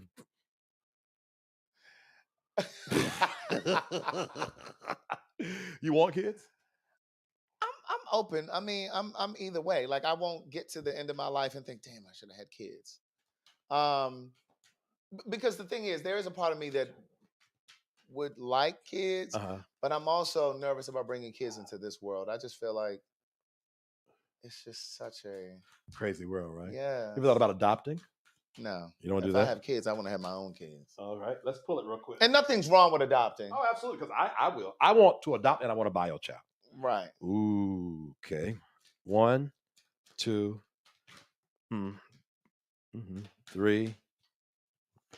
Looks like the answer is yes, but we'll see. 4, 5. All right, let's see here. I will bless thee. Oh Lord. Is that Nina Simone? I believe so. I will bless thee, oh Lord. And that's Stevie Wonder. Absolutely. Oh yeah. With the heart giving. Well, this Tupac. Yeah, that's Tupac. And what Tupac got to do with me having kids? Yeah. This is interesting here. The system. Who is that? Right here? I don't know who that is. Oh. This is convoluted. You sure you don't want to adopt? I'm sure. Is that what that says? You might want to shake them up again. I don't think you shuffled them right. Yeah, because I'm seeing, so the moon card here. So I have the 3 of Wands. That's future planning, moving forward, it's a kind of teamwork kind of card, kind of joint thing, but the project you're working on is going to happen, but a little far off, but it's well on its way to do good. I have the world card. This is a positive full circle kind of card, right? Especially in a reading like this. But then I have the moon card. I would check, well, wait. You don't know what's in your heart, and you don't know what the future holds. Okay? And then I have the Hierophant. The Hierophant represents like government, systems of influence, entertainment, government. And that's why I'm like, the only thing connected to government when it comes to children is adoption agency. Especially with this moon card, subconscious, when you go in your subconscious, you see, you figure yourself. So I'm not saying that, but I am saying that, but I'm not saying it. Then interesting enough, I have the Lovers card. Lovers also represents partnership. Okay. But then the Tower card. Okay. Now the Tower card is when everything falls apart like a sudden upheaval out of nowhere. It's almost like you could look up and find yourself, we'll take the baby. It'll just be like a thing. Spur of the moment type. Yeah. We'll take like something like, and I'm not saying this, but an example like, let's just say if you're you're the youngest, so it's probably not likely, but let's just say one of your brothers have a child, right? And you know that baby's hard, and you and your lover say, I'll take it. All right. Anything else? Y'all all right out there? 237 comments. I think we're doing okay. Right.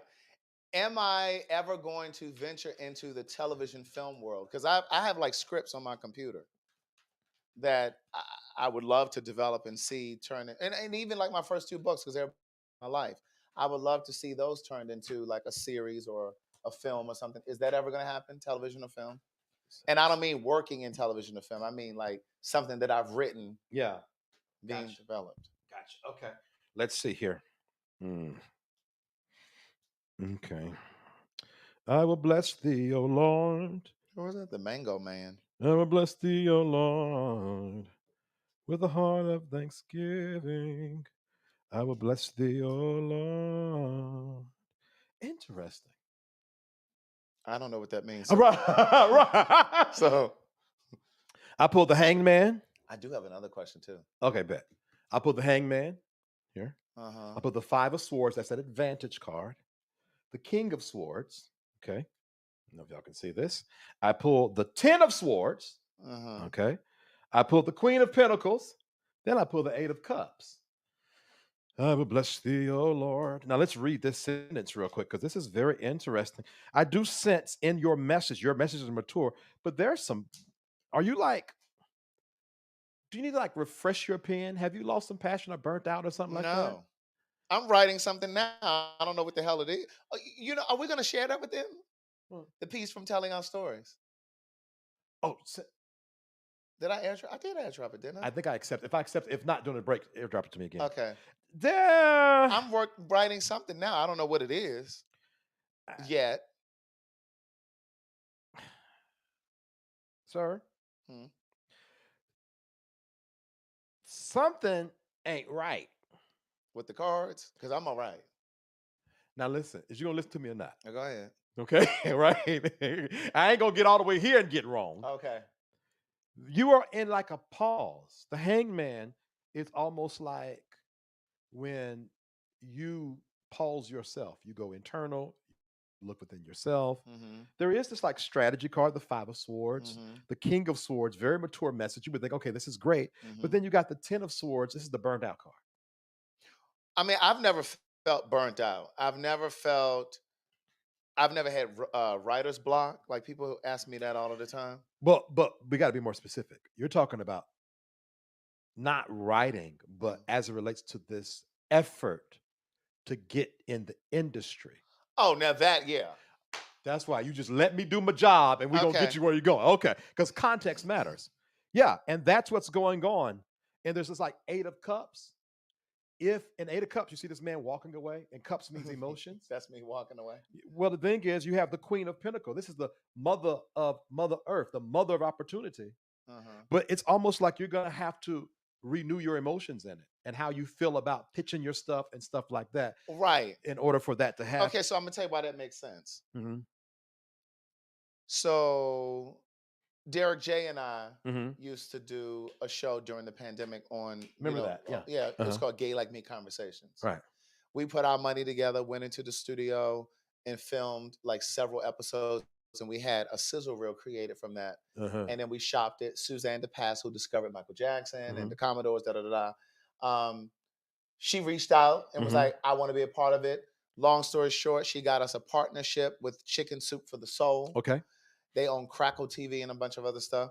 And they put their money behind it. And then we created another sizzle reel, and we started calling that show Outspoken. Okay. That was probably 2 years ago. Nothing ever happened from that. Yeah. But prior to that, in 2012, when my first book published, Suzanne DePass had reached out to me. This was my first interaction with her. She wanted me to come on board and help write this series called Beautifully Wrapped. Right. And it was about a trans girl who happened to be the prettiest girl in this high school. So it was supposed to be like a high school show. Right. And so I came on board, was working with that. Nothing ever happened with that. Then fast forward to what happened with me and Derek J. So I am exhausted with this whole thing with trying to get into the industry. That's why I create my own stuff. That's why I've been putting my own money behind telling our stories, filming it, producing it, Last night on the plane, and hopefully we can play this clip, but last night on the plane, I got a message from one of Oprah Winfrey's former producers from the Oprah Winfrey Show. He was a producer for 15 years. He's gay. And he DM'd me because he saw this piece that I'm saying that we can play here.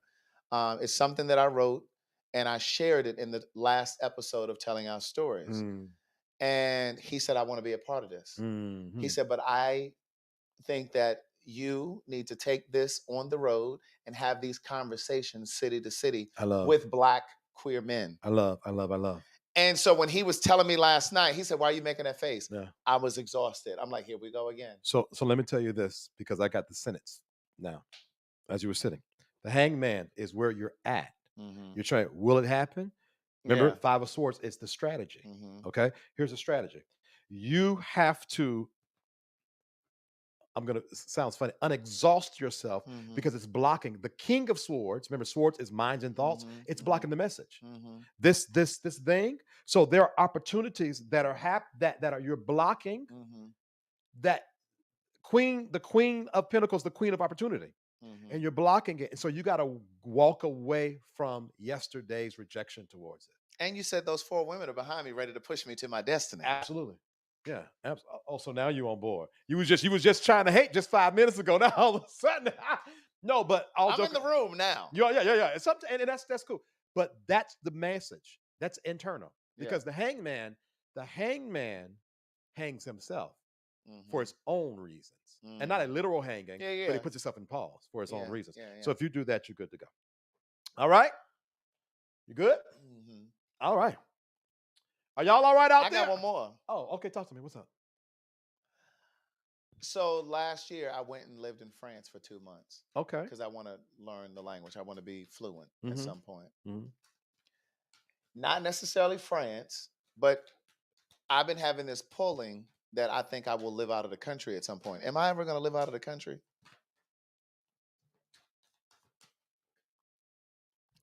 There is a city that's been pulling on me in the way that I had that gut feeling, that pulling when I moved to LA. Yeah. I've never felt that other than now, recently, with this other city. And so I'm just curious to know if I would ever live out of the city. Out of the country.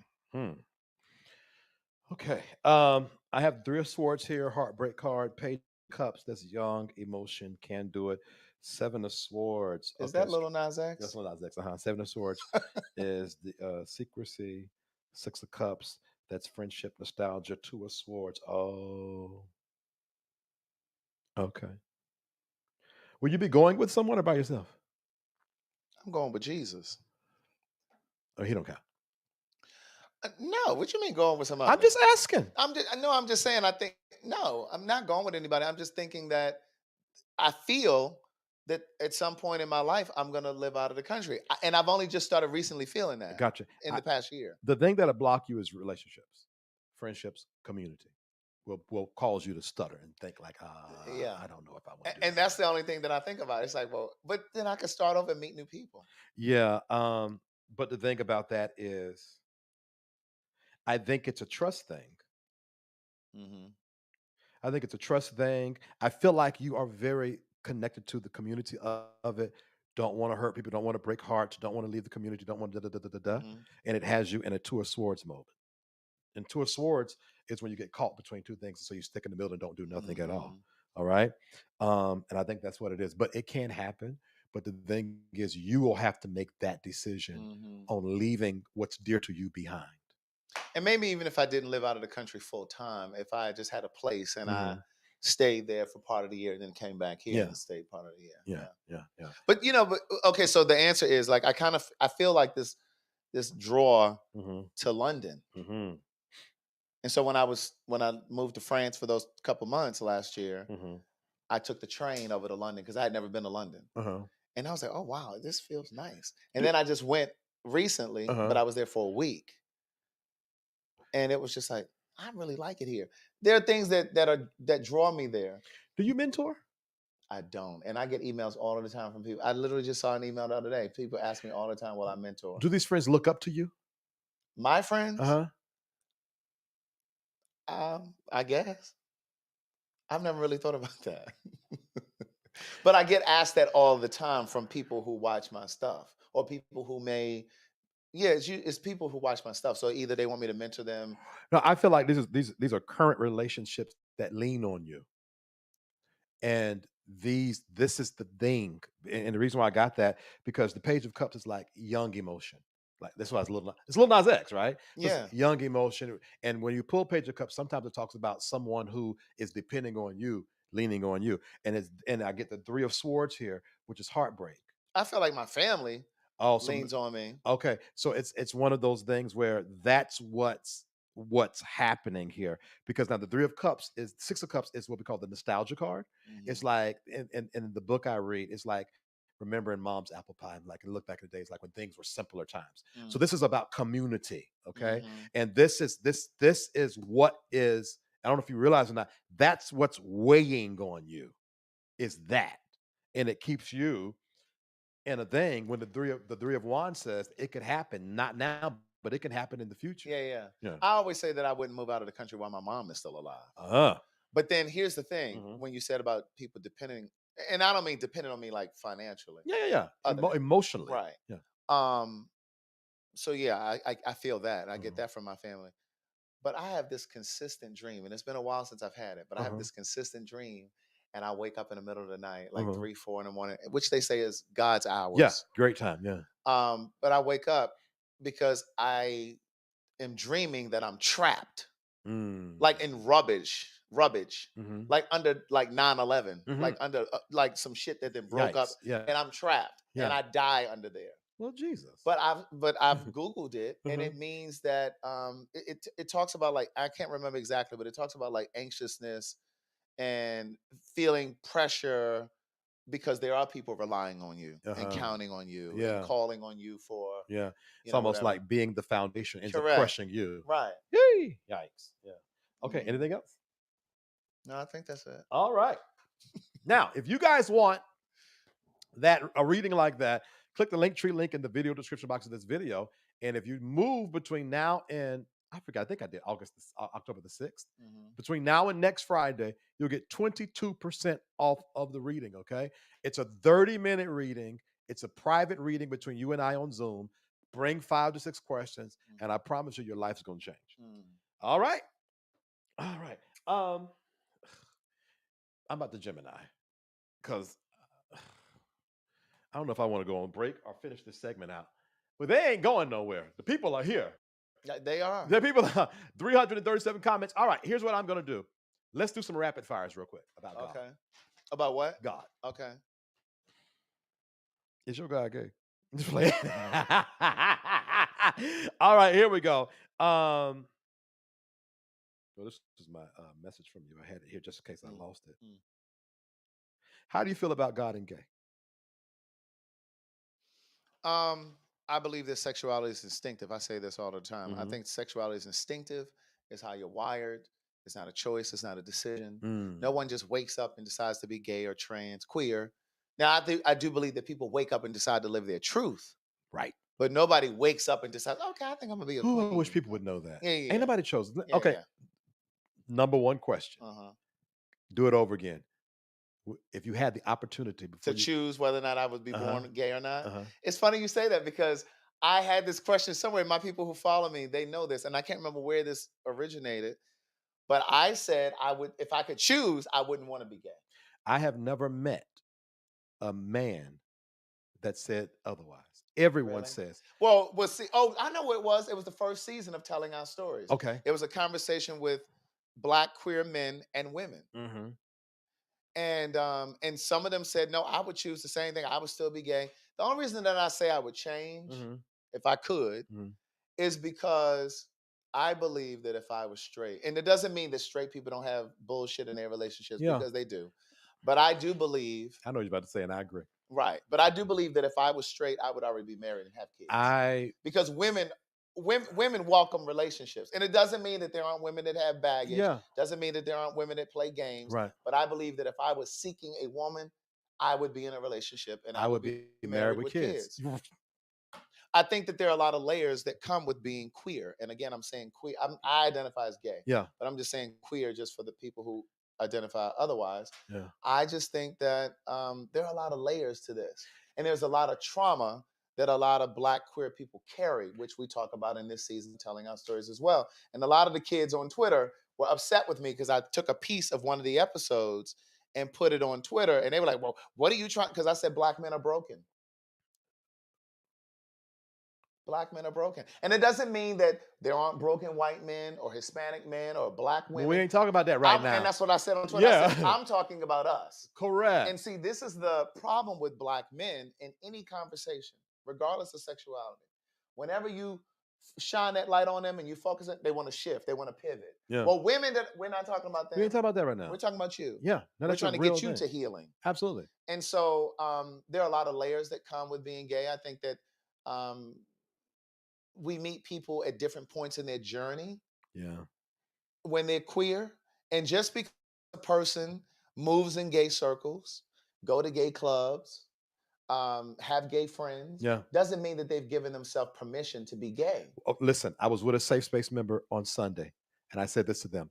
There are men who've come out the closet but have not embraced their sexuality. Exactly. They haven't given themselves permission. Yeah. They're carrying that baggage. Absolutely. And people don't know that. They don't. Listen, coming out the closet is not the same as embracing your sexuality. Correct. Yeah, that's a real thing. Right. And so then I find myself in a relationship with you or you. Right. And then you're on one spectrum of it. Right. And this person, well, I'm not ready yet. Right. And then you got, and that is heavy. Correct. On a relationship. And I know you straights don't know that, but when you got two men or women, two men or women who love each other, but one is out and one isn't, that is an interesting juxtaposition to be in. Or to say it simply, one has done their work and the other one has not. You know what I mean? One has done their healing. I have to agree, because the reality is, if you are not heteronormative, it's not normal to, let me just say it like this, it's not normal to hide yourself. Yeah. And I know but I stand 10 toes down on that. There is something wrong with that. Because let me say this, you wouldn't hide if you were heteronormative. Absolutely you wouldn't. So don't BS me. Like you would wouldn't. not be so secretive if it was a woman. And you wouldn't be going to bathhouses looking for sex. Yes. Bookstores. And I'm not saying that straight people don't go to swingers clubs and things like that, but it's pervasive in our community. Yeah, absolutely. And that's what I'm saying. In some ways, and I'm not at all saying that I think I'm better and da-da-da, but I'm countercultural to that kind of behavior. Yeah. I just am. Yeah. But again, I think that's a spiritual thing. And I think that's why God has called me to do the work that I do. I love. But let me just say this last thing about it. And I'm really not trying to plug this, but I write about a lot of this in my book. Girl. I write about it. So in my second book. Why did we just bring the books and we just do a read along? How about that? Just go to CraigTheWriterStewart.com. That's what you do. Yeah, I know. CraigTheWriterStewart.com. But they're on tell Audible. you what. They're on Audible, on Amazon. I got a book coming out in January. You do? I want you to read it. Okay. I'm coming on your platform. Okay. And every 2 seconds. You know that book? I don't give a damn. But no, I'm really just saying it because I'm just trying to illustrate a point. But in the final stage of the book, in the epilogue of the book, I talk about how we come into this community broken. And when we come into this community, we've come out of the closet into this community, right? So we leave the closet, come right into the community. Trauma to trauma. Correct. Yeah. And most of us, myself included, we start engaging in sexual acts, hooking up or just dating and having sex, but you haven't reconciled your sexuality with your spiritual beliefs or whatever, right? Yeah. But depending on how long you were locked in that closet, I was 22 when I came out. 36. Right. So that's 36 years of you lying to yourself. I've been in the closet longer than I've been gay. Correct. Yeah. So it's going to take you at least another 36 years to at least balance figure it out. Right. So that's 36 of you, the years of you being in the closet, 22 for me. Yeah. That's 22 and 36 years of lying to yourself. Yes. Lying to your friends and family, trying to keep this secret. And not liking yourself. Yeah. And so the way that I write it in the book is, and just to simplify it, we spend so much of that time in that closet teaching ourselves how to lie, cheat, sneak, and hide. And then when we finally come out of the closet and we get queer friends and we start to engage in relationships with other people of the same sex, we sometimes forget to leave that behavior of lying, sneaking, cheating, hiding. And now you're doing it in your relationships. Because that's how you connect with gays. Absolutely. I wrote that 12, 13 years ago. I know that because I did the work. Absolutely. I know that because I had to bring my sex out of darkness. And there are so many people right now in this community who are on Twitter, fucking with mask on their face or uncovered because they haven't done that work and they haven't really gotten honest with themselves. And see, when I speak this honestly, they want to say, oh, he's elitist. Oh, he think he's better. Oh, da-da-da-da. No. It's all of these things. You just need to love yourself. Right. It's just I'm going to say something I've never said out loud public before.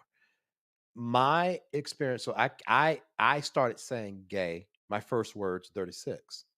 But then in 38, when I left that other platform, you know how they roll about gay over there, right? And I don't want to get into it. Yeah. So then my official coming out of the closet was 38.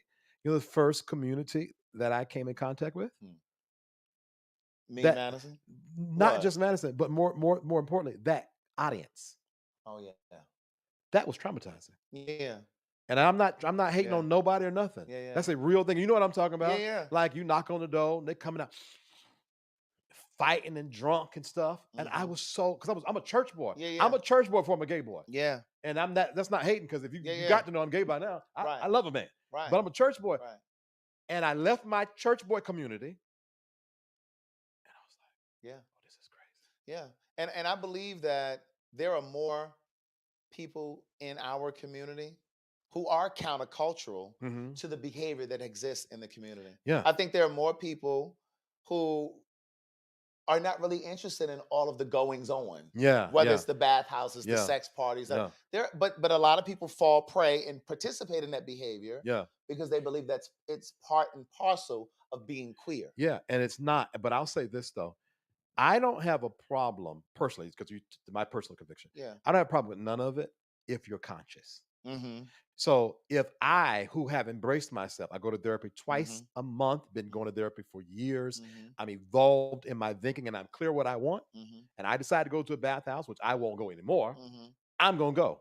If I decide to go to the party, drop my drawers and swing my dick on a chandelier, I'll do it. So you don't curse, but you'll say dick and all this stuff with your parents watching?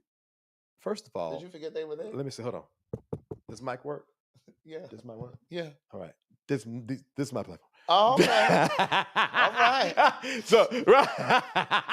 So no, but in all seriousness though, I mean, sometimes I slip because it's my natural to talk. Absolutely. So it comes out. Absolutely. But I believe be conscious. Whatever you do. I tell people all the time, do whatever you want to do, but do it consciously. So there are times I want to go to the dark space again.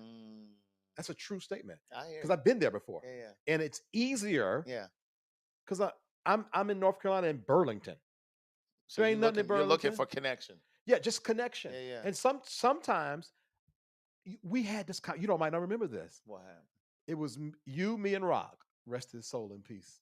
Yeah. And we were talking about bathhouses. I said, yeah, I go to bathhouses. And we were downstairs one day? No, this was at the club. I think we did a show. Oh, we were out of town. No, this was the club in Atlanta. Oh, okay. Because we did, yeah. And I said, I go there because it's safer. I do remember you saying that. Yeah, because consciously, it's safer to go to a bathhouse where everybody's consensual, they're clear. You already know everybody trying to take care of themselves and they keep on going. Versus jacked, one night stand, you go in somebody's house, they go in somebody's house. So I made a conscious decision to go. Now, that was then. Now, I don't go. I stopped going when this young whippersnapper comes sitting down beside me, having a conversation. And I start unking him. Well, what you doing with your life, son? I said, get the hell out of here. I don't belong here. Anyway, so I stopped going. Yeah. But there are times that I get lonely. And it's so easy to just jack fall back or grinder or get into that because it's quick. But I don't want to do that. And see, here's the thing, and I don't want to sit here and try to pretend like I haven't engaged in something. I've never done bathhouses in the gym and the park and all that stuff. But I believe that they're all tantamount, right? Yeah. I was the person online at the house in the comfort of my house. Yeah. And at one time I did think, oh, well, it ain't like them other ones, what they doing. Yeah. I did think there was a difference. Well, but there's a hierarchy. It is. Because I'll do a bathhouse before I drop my drawers at Piedmont Park. Because my thing is, what you pull your pants up, just keep, I mean, no offense. But I have questions. Well, my thing is this. For me, I know that when I was doing it, and I write about it in my first book, so this is not a secret, but I was on there and it was connected to my depression. Absolutely. Mine was connected to my depression. Brethren? Right. And my depression was connected to that lack of movement in my career and in my finances at that time. Yeah. And so once I healed that and realized why I was doing it, and I just believe that once you're really honest with yourself, because one of the best parts of life is when you can admit the truth to yourself about yourself. Yeah. And once I got to the root of why I was doing it, I could no longer pretend to be ignorant and then go back to that same behavior. That's that consciousness I'm talking about. Absolutely. Yeah, because the reality was my bathhouse days was right after I left my old community. I was just lonely and didn't know it. Yeah. And so there are times now, like I'll hang out with friends, have a good time that day, and then I don't have a sex drive for days. And I'm aware a lot of people think they're horny and they are sad. We got to play that piece that I sent you because this speaks to exactly what I'm talking about right now. Okay, we'll play it. All right. I can't do these comments.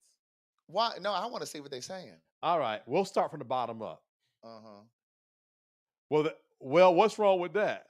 Oh Lord, Miss D. And in front doorway at midnight. Don't forget that. Oh, that was my ex. Oh, okay. One night, this was after we were broken up. He just showed up at my house one day, and we got it in. Oh, the young whippersnapper? I didn't even know he was coming. He just showed up there. I had literally just got back in town. I need that in my life. Come on, Burlington, North Carolina. Oh, really? As told by VAR. Yeah, Burlington is the country. Well, at least there's bathing involved. No, there is no bathing. No, there's no bathing. There's no bathing. No, no, there's a lot going on. They had the bathhouse convo on Patreon way in the beginning. That I don't know about that. Let's see. Is it on? Is this thing recording? They sleep. Let's see. The parents are sleeping now. No, my dad is wide awoke. My dad is watching this. And my mother, she it's on, but she sleep. Okay. Yeah. She'll watch it tomorrow. Yeah. Well, no. She's not. Oh, she don't go back. See, my mother, she'll go back and watch. Oh, yeah, no, she's not. Seeking the community side of the community, but being taken advantage of. And that's there's a lot of, if I had the time, I would ask you, the guy that used to be on Empire. Brashear. We've talked about him a lot on Fag Talk. And someone put out that these vultures in the community are having that was Angelica Ross. Yeah, who said that. I have to agree with her. I agree too. I agree. We talked about it in Nashville at the live city Fag Talk show. There's something that I will not do. Yeah, I'm not taking no straight man's virginity. I think that there is that predatory behavior. Again, we talk about that in telling our stories. Older men preying on younger guys because it's an ego thing. Yeah, they want to know they still got it. Yeah, you don't have it if you're praying. You don't have to pray if you got it. Right. Because you got it. Exactly. Been plugging the whole time. Plugging. He gonna blow a circuit. Let's see here. This response. I'm serious. I don't know what his truth is, but this is the ugly side to black masculinity. The apology was all lies. Ain't no way, bro. Who they talking about? I don't know what that was about. Oh Lord, hold on. That's juicy. Let's see here. If you don't like yourself, you will be careless with yourself. I agree. You can be possibly careless with yourself. Let's see. Let him help the people with these books. Thank you, Victor Evans. Victor Evans, you look familiar. I don't know if I know you. Let's see here. Go get the book, y'all. You please get this book. Books, plural. Yes, Craig. Plug. So I must have been talking junk about the plugin. Yeah, you were. Somebody said this conversation is something. There, right there. This conversation is good. Kev, I'm glad you're enjoying it. This is the reason why I do this. Yeah. I am enjoying it. Yeah. The 3 hearts. Okay. A couple of more. Let's see here. Oh yeah. We will see come March. Yeah. Now we're gonna see come March. About me in this relationship. Yeah, we're gonna see. And 365 a year is the full circle. The full circle. Me moving into my destiny of the career. You be there. I'll be there. Okay. Yeah, you'll be there. Yeah. Let's see. You talked about that with Keon and me. How's Keon doing? Keon is good. I talked to him last night when I got in town. Good. We talked for about 30 minutes. Good. Mm-hmm. God does not have a gender, so he doesn't love based on gender. God loves based on a person's heart, compassion for others, and true love for others. Oh, Jesus. I agree. Uh-oh. What is this? VT plot twist. What did I say? It was kitchen table talk with friends, too. So y'all was having these. Let's see here. I like these two together. Yeah. This is a great conversation. I got to get up at 3. Oh, I get up at 3 a.m. That was Ramia. Hold on for a second. They being messy. What? Because I'm reading backwards now. I bet you this was during this reading. Oh, yeah. Yeah, and I know these two. They messy, and I love them too. Let's see here. We ain't going nowhere. Yeah, I know because it was good. Oh, I am human first. It's been a while. Craig, come and get all that free reading in. Right? Okay. Right? Ramia says she got to be up at 3 a.m., but she is not leaving until the end. Stay on, Ramia. Stay on.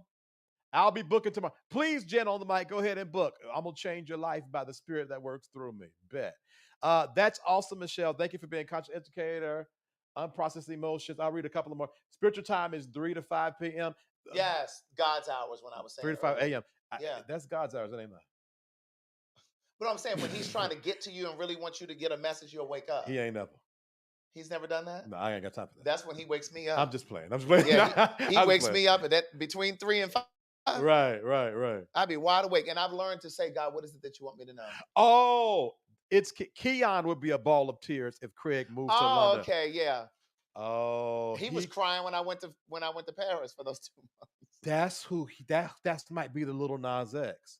Because remember, no, not literally, but the Page of Cups is someone. That's why I said, do you mentor somebody because they had a broken heart? Okay, maybe it is him. Yeah. Okay. Because the spirit. So I do mentor him. Okay. Yeah. And as I said, it was somebody with a broken heart. Yeah. Yes. Oh, Keon. Just go with him. Yep, Craig doesn't want to leave his mama. Oh, yeah. All right, I'm going to scroll up a little bit more. Oh, somebody said it's London. It was right under that one that you're on right now. Oh, it's London. When gotcha. I was talking about, Victor Evans. I hadn't said it at first. Victor Evans, I think you seem so familiar to me. Black tarot cards, nice. Oh, yeah. I got some really nice ones somewhere stuck in Amazon somewhere. Okay, all right, that's it. Okay, we're going to run a commercial break. You got a little bit more juice in you? Of course. Okay. I do want us to play that piece, Did you send it to me? Hold on, let me just see if I get it. In there. Because if I don't get this piece, we ain't going to get no rest. I'm telling you because it's so connected to what we're talking about. Is it in there? Oh, Jesus. What? Nothing. This is one of my members text me. Okay. Let me see. What is this? Because we need to get... No, that's said in a card. Okay. I got it on airdrop again. Okay. Go ahead and airdrop it to me. All right. I'm accepting this airdrop. I'm going to play 3 commercials.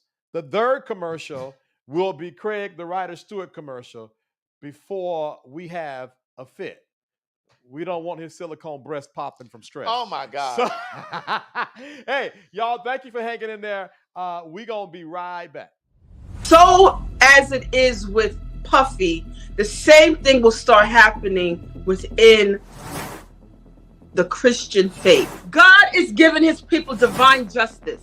Every scandal to be uncovered. Do not be surprised what you're about to see. Don't be surprised. God is tired of the nonsense. God is saying, do not be surprised that over the next 5 to 10 years, and even starting in 2024, that there shall be a great falling away, because there shall be leaders who were once great. They're going to fall to nothing.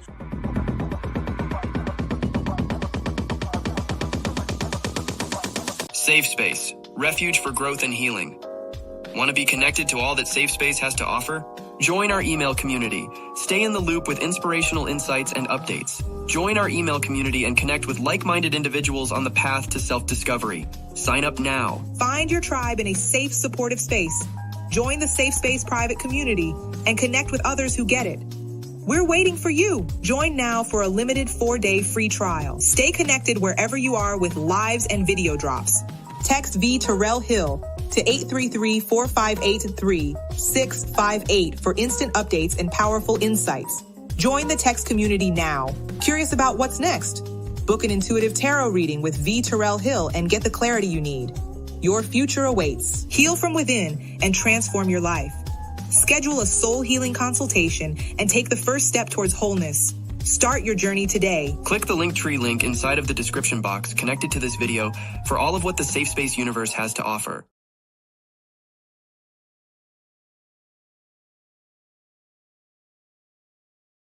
All right. Oh, I hate when I do that. Hold on. The devil's so busy to me. All right. Okay, y'all. Thank you so much for rocking with us. It's a rather big file, so it's downloading now. So we're going to play this on the break. Listen, if those of you guys, we're doing a little cross-pollination here. And so I'm sure some folk are going to go follow you. But for those of you guys that feel, okay, I like this guy, text VTerrillHill to 833-458-3658. You get notified when I go live and drop content on the YouTube channel.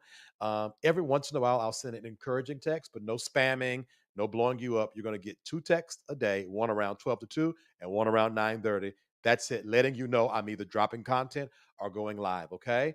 Hey, I appreciate you guys for giving. We're $15 away. If I can get 2 of you to send $10, we'll make this go, and I won't even ask anymore. Huh? I mean, unless you want to keep on giving, but I won't even ask anymore. If I can get 3 people to send 5. Why you 2 people would have been $20. I've been $5 off of my goal. Oh, sorry. Forgive me for trying to help. That ain't help. That's $5. I could. If Sorry, I could get 3 people to send, you done messed up my $5. Now, if I get 3 people, if I get 3 of you to send $5, 2 of you to send $10, however you want to do it, if y'all can support, and all of you that gave, thank you very much. I appreciate you guys. I have a private community. If you enjoy this kind of conversation, you'll enjoy my Thursday 7:30 in the evening soul healing sessions. If you're watching this and you come from a Pentecostal background and you still express yourself that way, though you have evolved from the traditional church, you'll want to be a part of my Saturday morning prayers. Or you just like community and connection. We talk, we laugh, we cry together. It's called SafeSpace, the private community, and you're going to get a 4-day limited trial. Click the Linktree link in the video description box of that video. The moderators, if they're still around, because I know they might be tired, they're putting the information in the comments, okay? Click the link, join for 4 days for free, and DM me and let me know. Let me know that you're there, and I'll speak to you and connect with you, all right? I am doing these readings, guys. If you want part of it, click the Linktree link in the video description box of the video and choose tarot card reading or soul healing sessions, because I do those as well. You're going to get 22% off. You choose the date and time, and then where you put your name, I believe right up under their promo code, put soul healing, one word soul healing, and you're going to get 22% off of that reading. You can book up until next Friday, okay? Last but certainly not least, do me a favor, and where is it at? Because I got to find it. Here it is. Like, share, subscribe, and comment if you're enjoying this. Let these great people know that we're on. I said, let these niggas know we're on. Let the 2 great people know we're on, okay? Let's see what these comments are saying real quick. Let's go back down to what's the name? Woo-hoo, good Lord. Let me just do this here. I love that you guys are commenting. Thank you so much. Thank you, moderators, for hanging in there with me. Let's see here. Seth, ain't nobody swinging for Netta like this. This must be true. Oh, Lord. Oh, Lord. Yeah, now listen. Shout out to, hold on. Where's that at? Where? Oh, right here. Shout out to the moderators, cohort 5 and Smart Guy 1016. Thank y'all for rocking with us and working with us here. Let's see here. Everybody say, hey, Miss Netta at Southern Sass. Oh Lord. There must be some beefing going on. You know who Southern Sass is? Hell no. Oh Lord. I'm coming out these comments. All right. Are you in a good place now? I'm in a great place, I think. I love that. Do you have contentment? Are you experiencing contentment? I think I'm experiencing joy. Okay. Because contentment is more like momentary. Mm-hmm. You know what I mean? And it's based more on moments and things happening. Yeah. Like for me, it's like joy. Like this morning, like I woke up and I was just in the bed. I woke up and I just started crying. Just grateful. Yeah. And the same gratitude when I got home last night. Yeah. Was that last night that I got back? Right. When I walked in, I said, "Oh, I'm home." But then it was just like, I'm so grateful for the journey. Yeah. Like I remember from which I've come. I remember when I lost my mind. Yeah. Something so special about that place. Yeah. I was on the treadmill doing that today. Yeah. And I mean, I love being home. Like back to what we were saying earlier. Like I'm a homebody. Yeah. I love being home. I love my house. Yeah. And it's so comfortable. Yeah. And I'm just like, wow, I really did this. You know what I mean? Like I can't sometimes believe it. That's you really. know what I mean? I feel that way about my YouTube channel. I lost so much this year. Yeah. And finally it's picking up. And I was on the treadmill today, just thinking like, yeah, good job, man. Yeah. And those moments are good to have. And when you have those moments, you better do like the summertime, store that up. Yeah. Because you're gonna need it. You're gonna need it at the changes of a season. Absolutely. Yeah, you're gonna need that. So I'm just grateful, and I think about because there will be moments where it will feel low again. Yeah, right. So let me. And that's life. I think a lot of people look at low moments like the enemy. That's life. Spring, summer, winter, fall.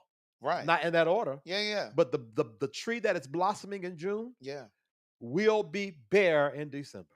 And such is life. But if that tree keep on living and breathing, it will blossom again.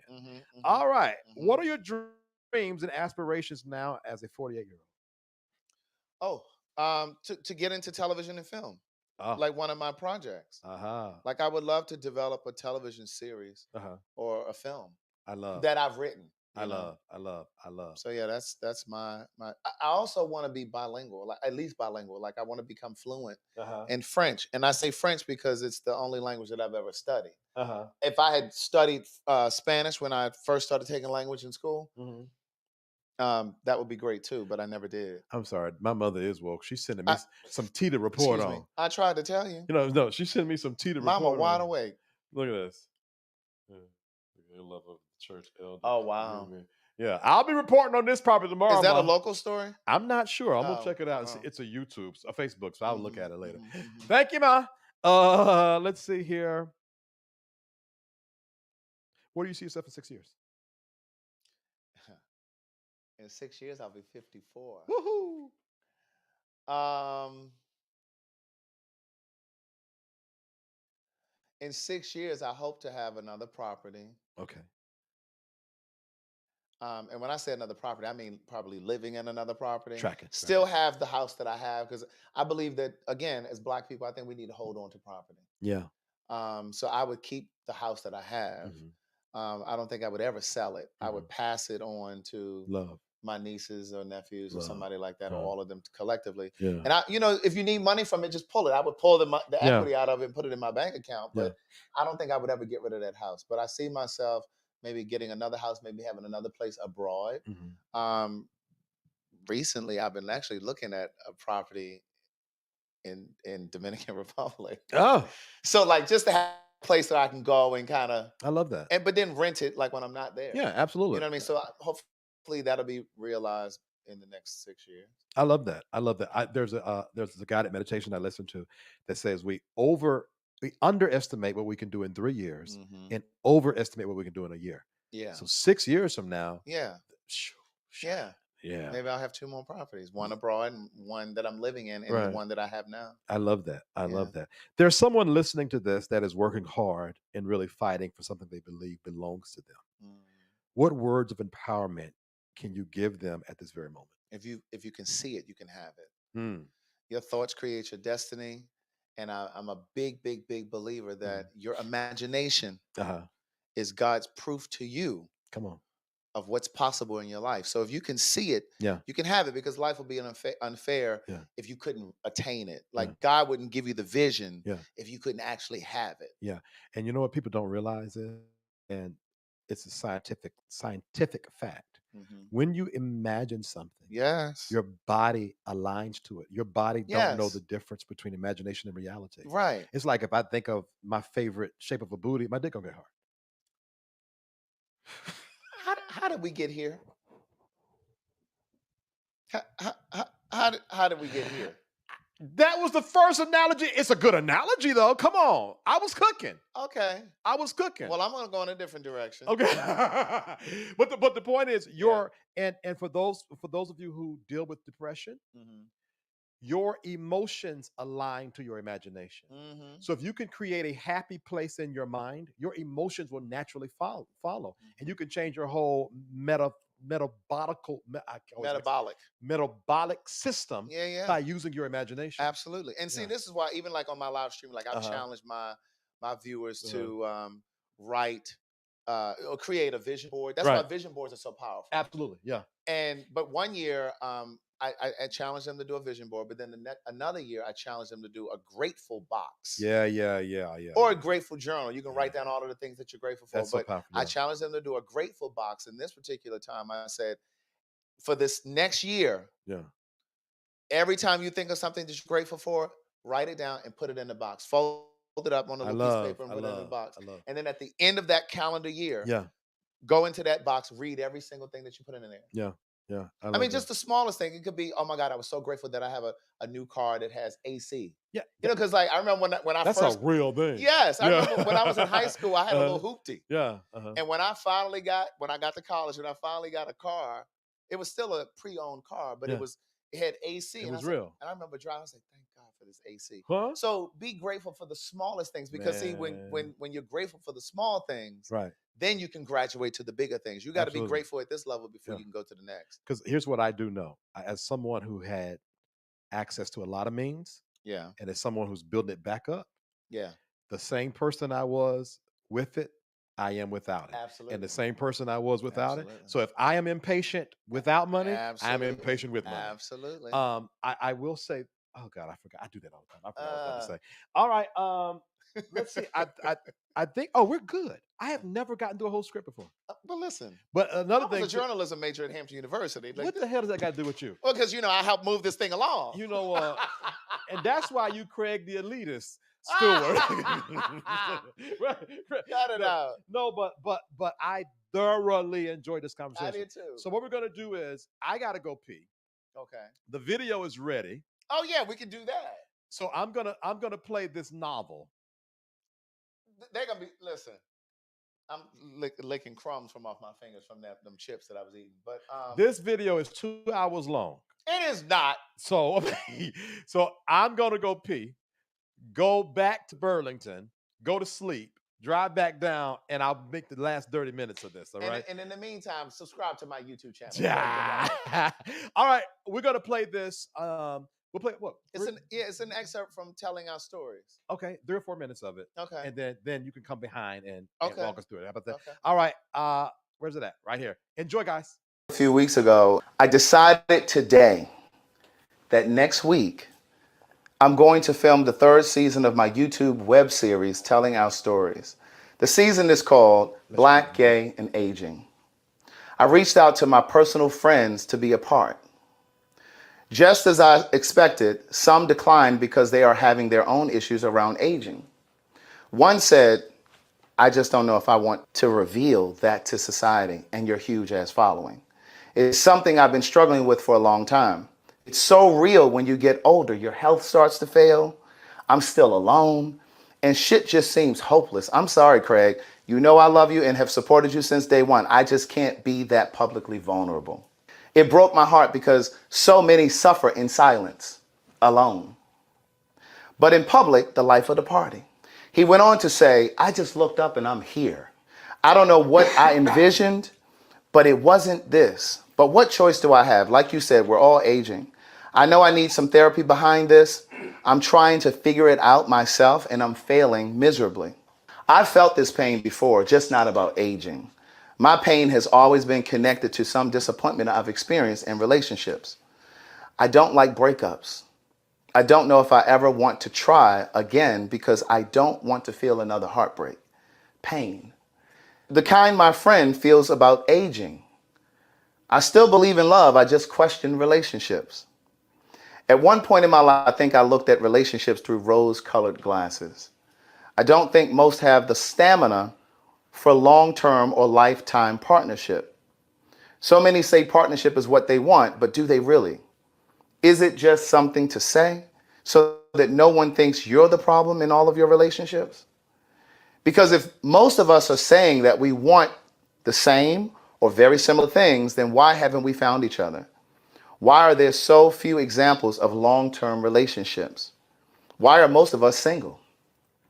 How is it possible that we keep missing each other in passing?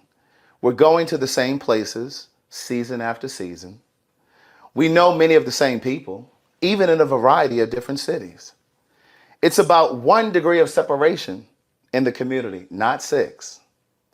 We claim that we want to be in something serious, but are our standards too high?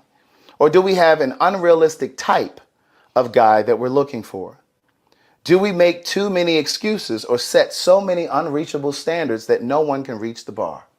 Not even you, if someone set those same standards for you to meet. Could any of those sex buddies, pieces, or situationships that we had along the way have matured into something special? No? Not one? Are some of us afraid to age out of fear of growing old and alone? Or are we afraid of not looking as youthful anymore? Could that be the real reason some are afraid of aging? Because chances are we played at times we should have gotten serious about someone. One of those pieces that we kept in situationship status should have graduated to the something special category. Instead, we made excuses to keep playing, to keep running. We just couldn't choose one, at least not yet. After all, we're still young and got body. Figured you'd play a little longer and settle down soon, but soon never comes. Now you're mid-50s. You just couldn't decide with so many options. You knew quantity didn't mean quality. Nevertheless, you just weren't ready at the time, always thinking there was something better at the next corner.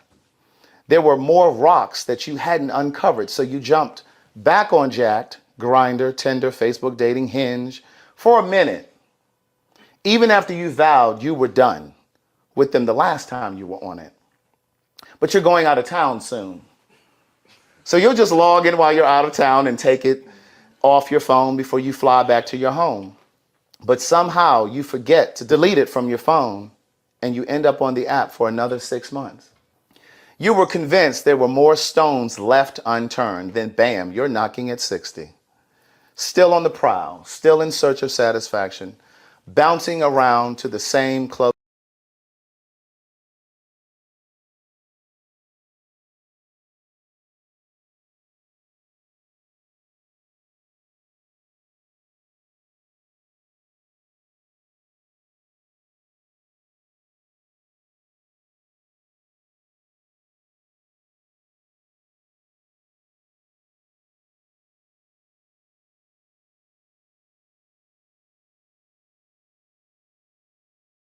My bad, I was muted. And that's what he get for trying to be shady. I said, he said, oh my God, I'm out of breath. But you can watch the whole thing on my YouTube channel. Yeah, the video stopped. No, he stopped it. I'm about to say the video didn't stop. He stopped it. And see, they were engaged. They wanted to see it. SafeSpace no, I can't take no long video. Yeah, but their attention span isn't as short as yours. Okay, well then,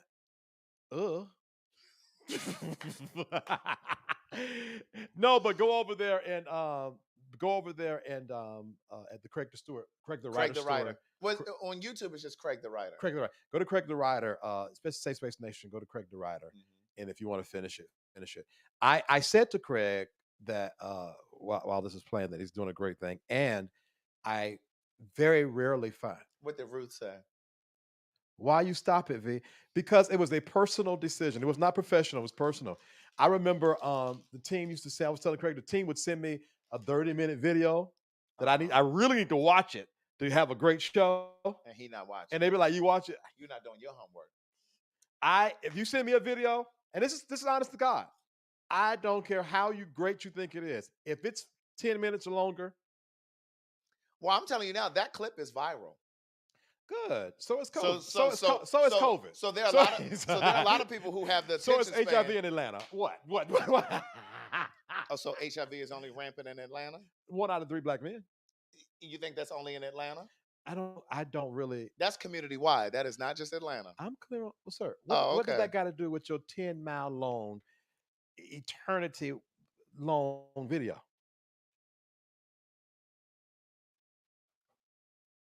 Craig, you can't go to Victor. Craig, you can't go to London until you facilitate this conversation across the nation. Yes, you're right. Now, Mariah, I do that. Like if I must watch it, I jack that thing up 1.5. I can't do it. Wait, I can only see on TikTok, it allows you to do it. How you fast forward it on other stuff? On YouTube. How do you do that? You know that? Oh yeah, I'll show you after the show. Yeah. Yeah, that like if you want to see something long, just jack that thing up. I do it all the time. Okay. Yeah. Even when I record and play it on the show, I never play it normal. I play at 1.5 speed. Just got to guess what they're saying because I can't do it. Not guess what they're saying. Not too much, VTerrillHill. What you gonna do? Tiptoe through the turnips? Right. Get my children out of here for stopping it. Madison and I say that on TikTok. Craig, I watched the season multiple times in the finale. Thank you. I love. No, it's a good thing. Yeah, it's a good thing. Here's what we're gonna do. I'm gonna go over these. I love that. Nothing. I really love when you can talk junk to folk in the comments and they just see it as that and they get it. And they get it. Let me tell you something about me. I can't fight. If I ever go toe-to-toe with you in the comments, just know I'm a keyboard warrior. If you show up at my house, I'm either going to shoot you or call the cops. And not because I'm big and bad. I can't fight. What I look like, windmilling? No. So if I'm talking junk, I'm really just playing. Don't do Craig like that. No. Hey, Daryl, how you doing? I love you, man. No, it's not that. I didn't do Craig. The video did me.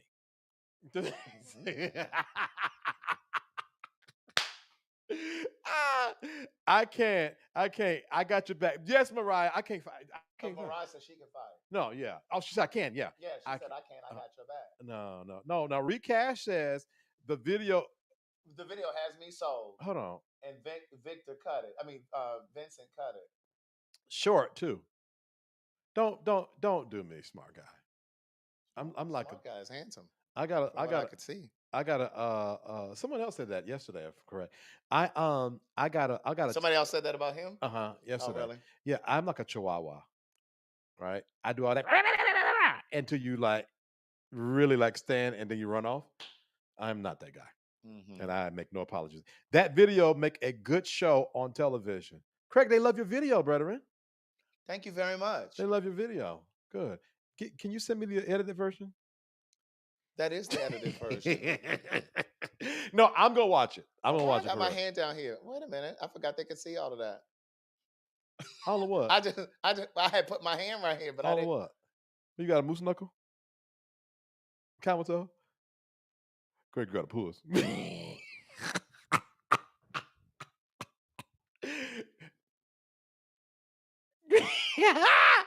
All right, hold on. I can't joke like this and go to my next segment. So let's pause for a second. Right.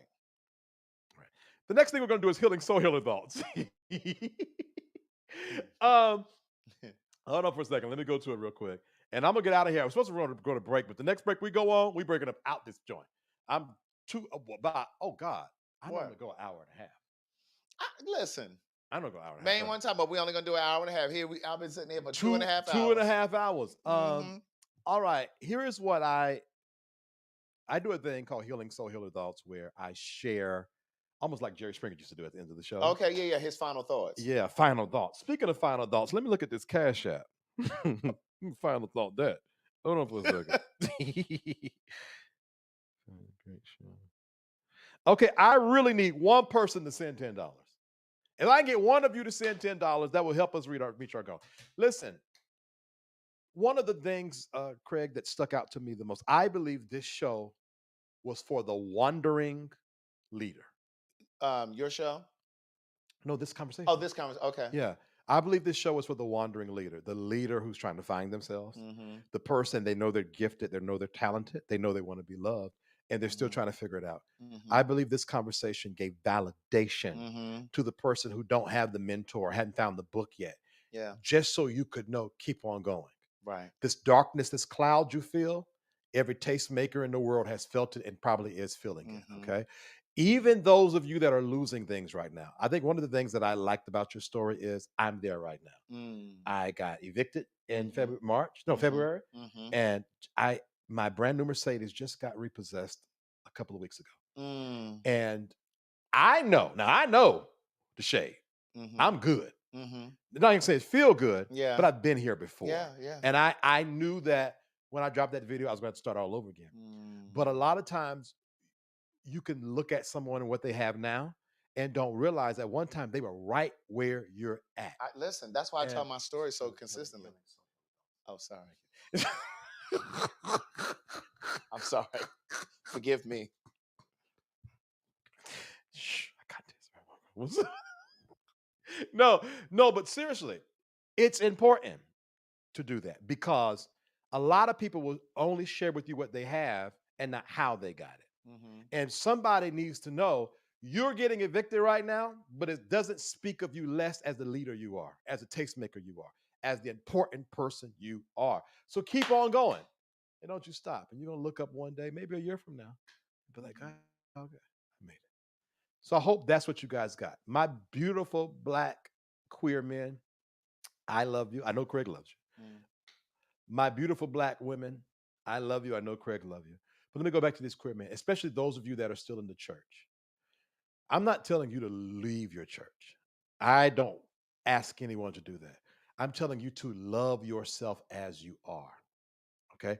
You can be in the closet, but if God is the person that you say God is, God knows who you are. And God knows your heart and what you like and what makes your dick throb. Okay? That being said, be that person in real life, right? I think that's it. Anything you want to say now, sir? No. Okay. Not at all. I don't want to miss the healing soul healer thoughts. I don't want to mess that up. I kept on having to tell Maddie. I said, Maddie, it's not Lithonia.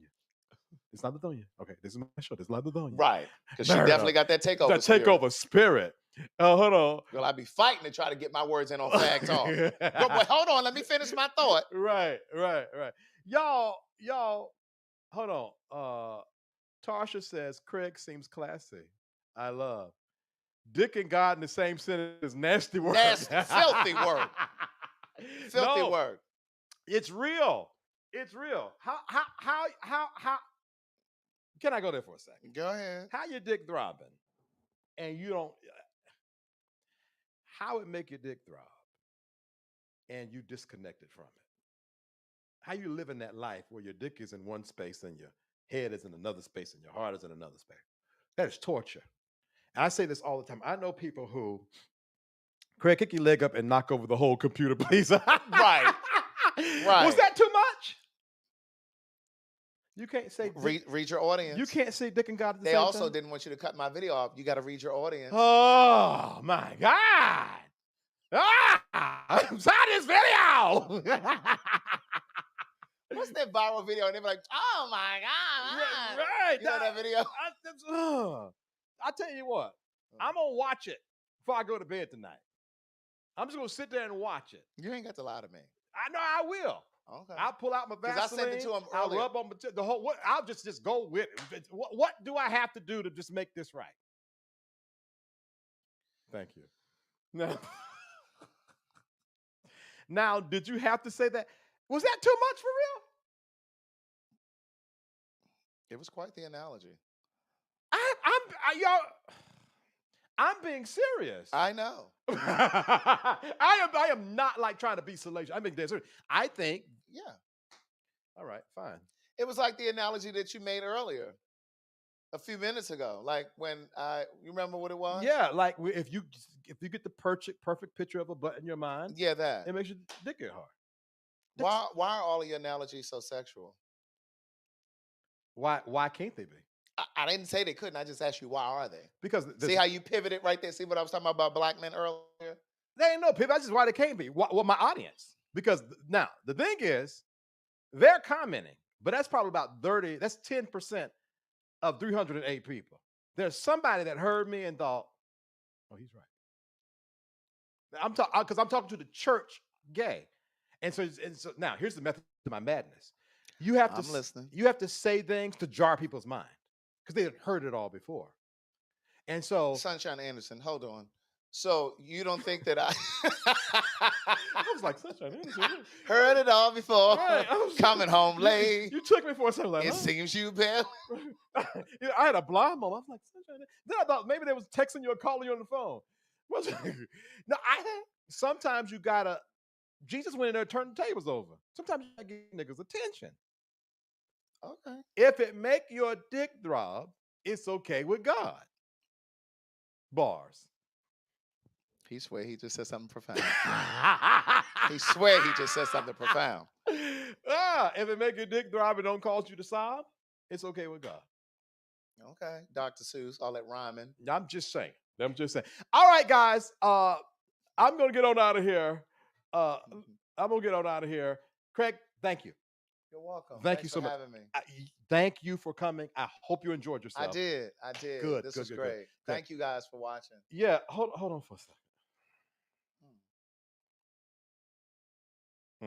Don't forget to share this video, like, subscribe. Like, share, subscribe, and comment. And replay gang, I need $10 because those that's on here ain't giving it, and I want this gold. Nah, Jack, that's why I did it crying now. No, that ain't no Diddy. Ain't no Diddy. Oh snap! I didn't know VTerrillHill said that. Said what? What'd I say? I didn't say nothing. Put up church finger and tips out finger red #1. Yeah. Not y'all. Okay, I'm done, y'all. I'm sorry. He is a classy guy. Oh. That would be me. You were trying to take that? No, after all this filth you've been sitting here talking? I'm classy. Who sang that song? What? Classy. Rich is something to that. I don't know those songs. I don't know what you were Is it Sexy Red? I think that's what you're talking about, yeah. Yeah. I don't know those songs. Dude, they still talk about dick and God. That really bothered y'all, didn't it? Well, good. You'll go to bed thinking about it tonight. All right. Chat with y'all later. Be well. Be great. Take care of yourself. Oh, God, I forgot to announce this. What? Conscious Culture tomorrow.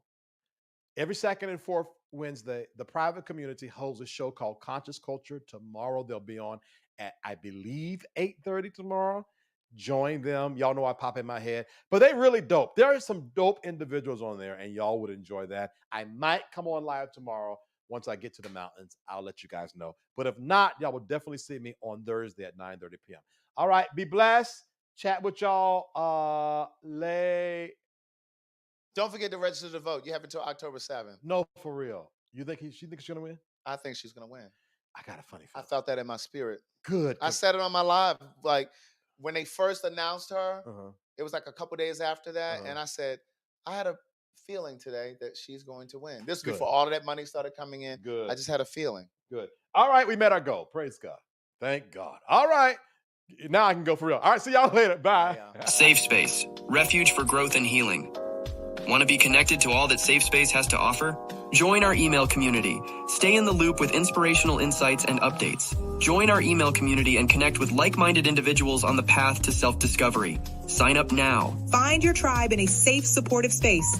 Join the SafeSpace private community and connect with others who get it. We're waiting for you. Join now for a limited 4-day free trial. Stay connected wherever you are with lives and video drops. Text VTerrillHill to 833-458-3658 for instant updates and powerful insights. Join the text community now. Curious about what's next? Book an intuitive tarot reading with VTerrillHill and get the clarity you need. Your future awaits. Heal from within and transform your life. Schedule a soul healing consultation and take the first step towards wholeness. Start your journey today. Click the Linktree link inside of the description box connected to this video for all of what the SafeSpace universe has to offer.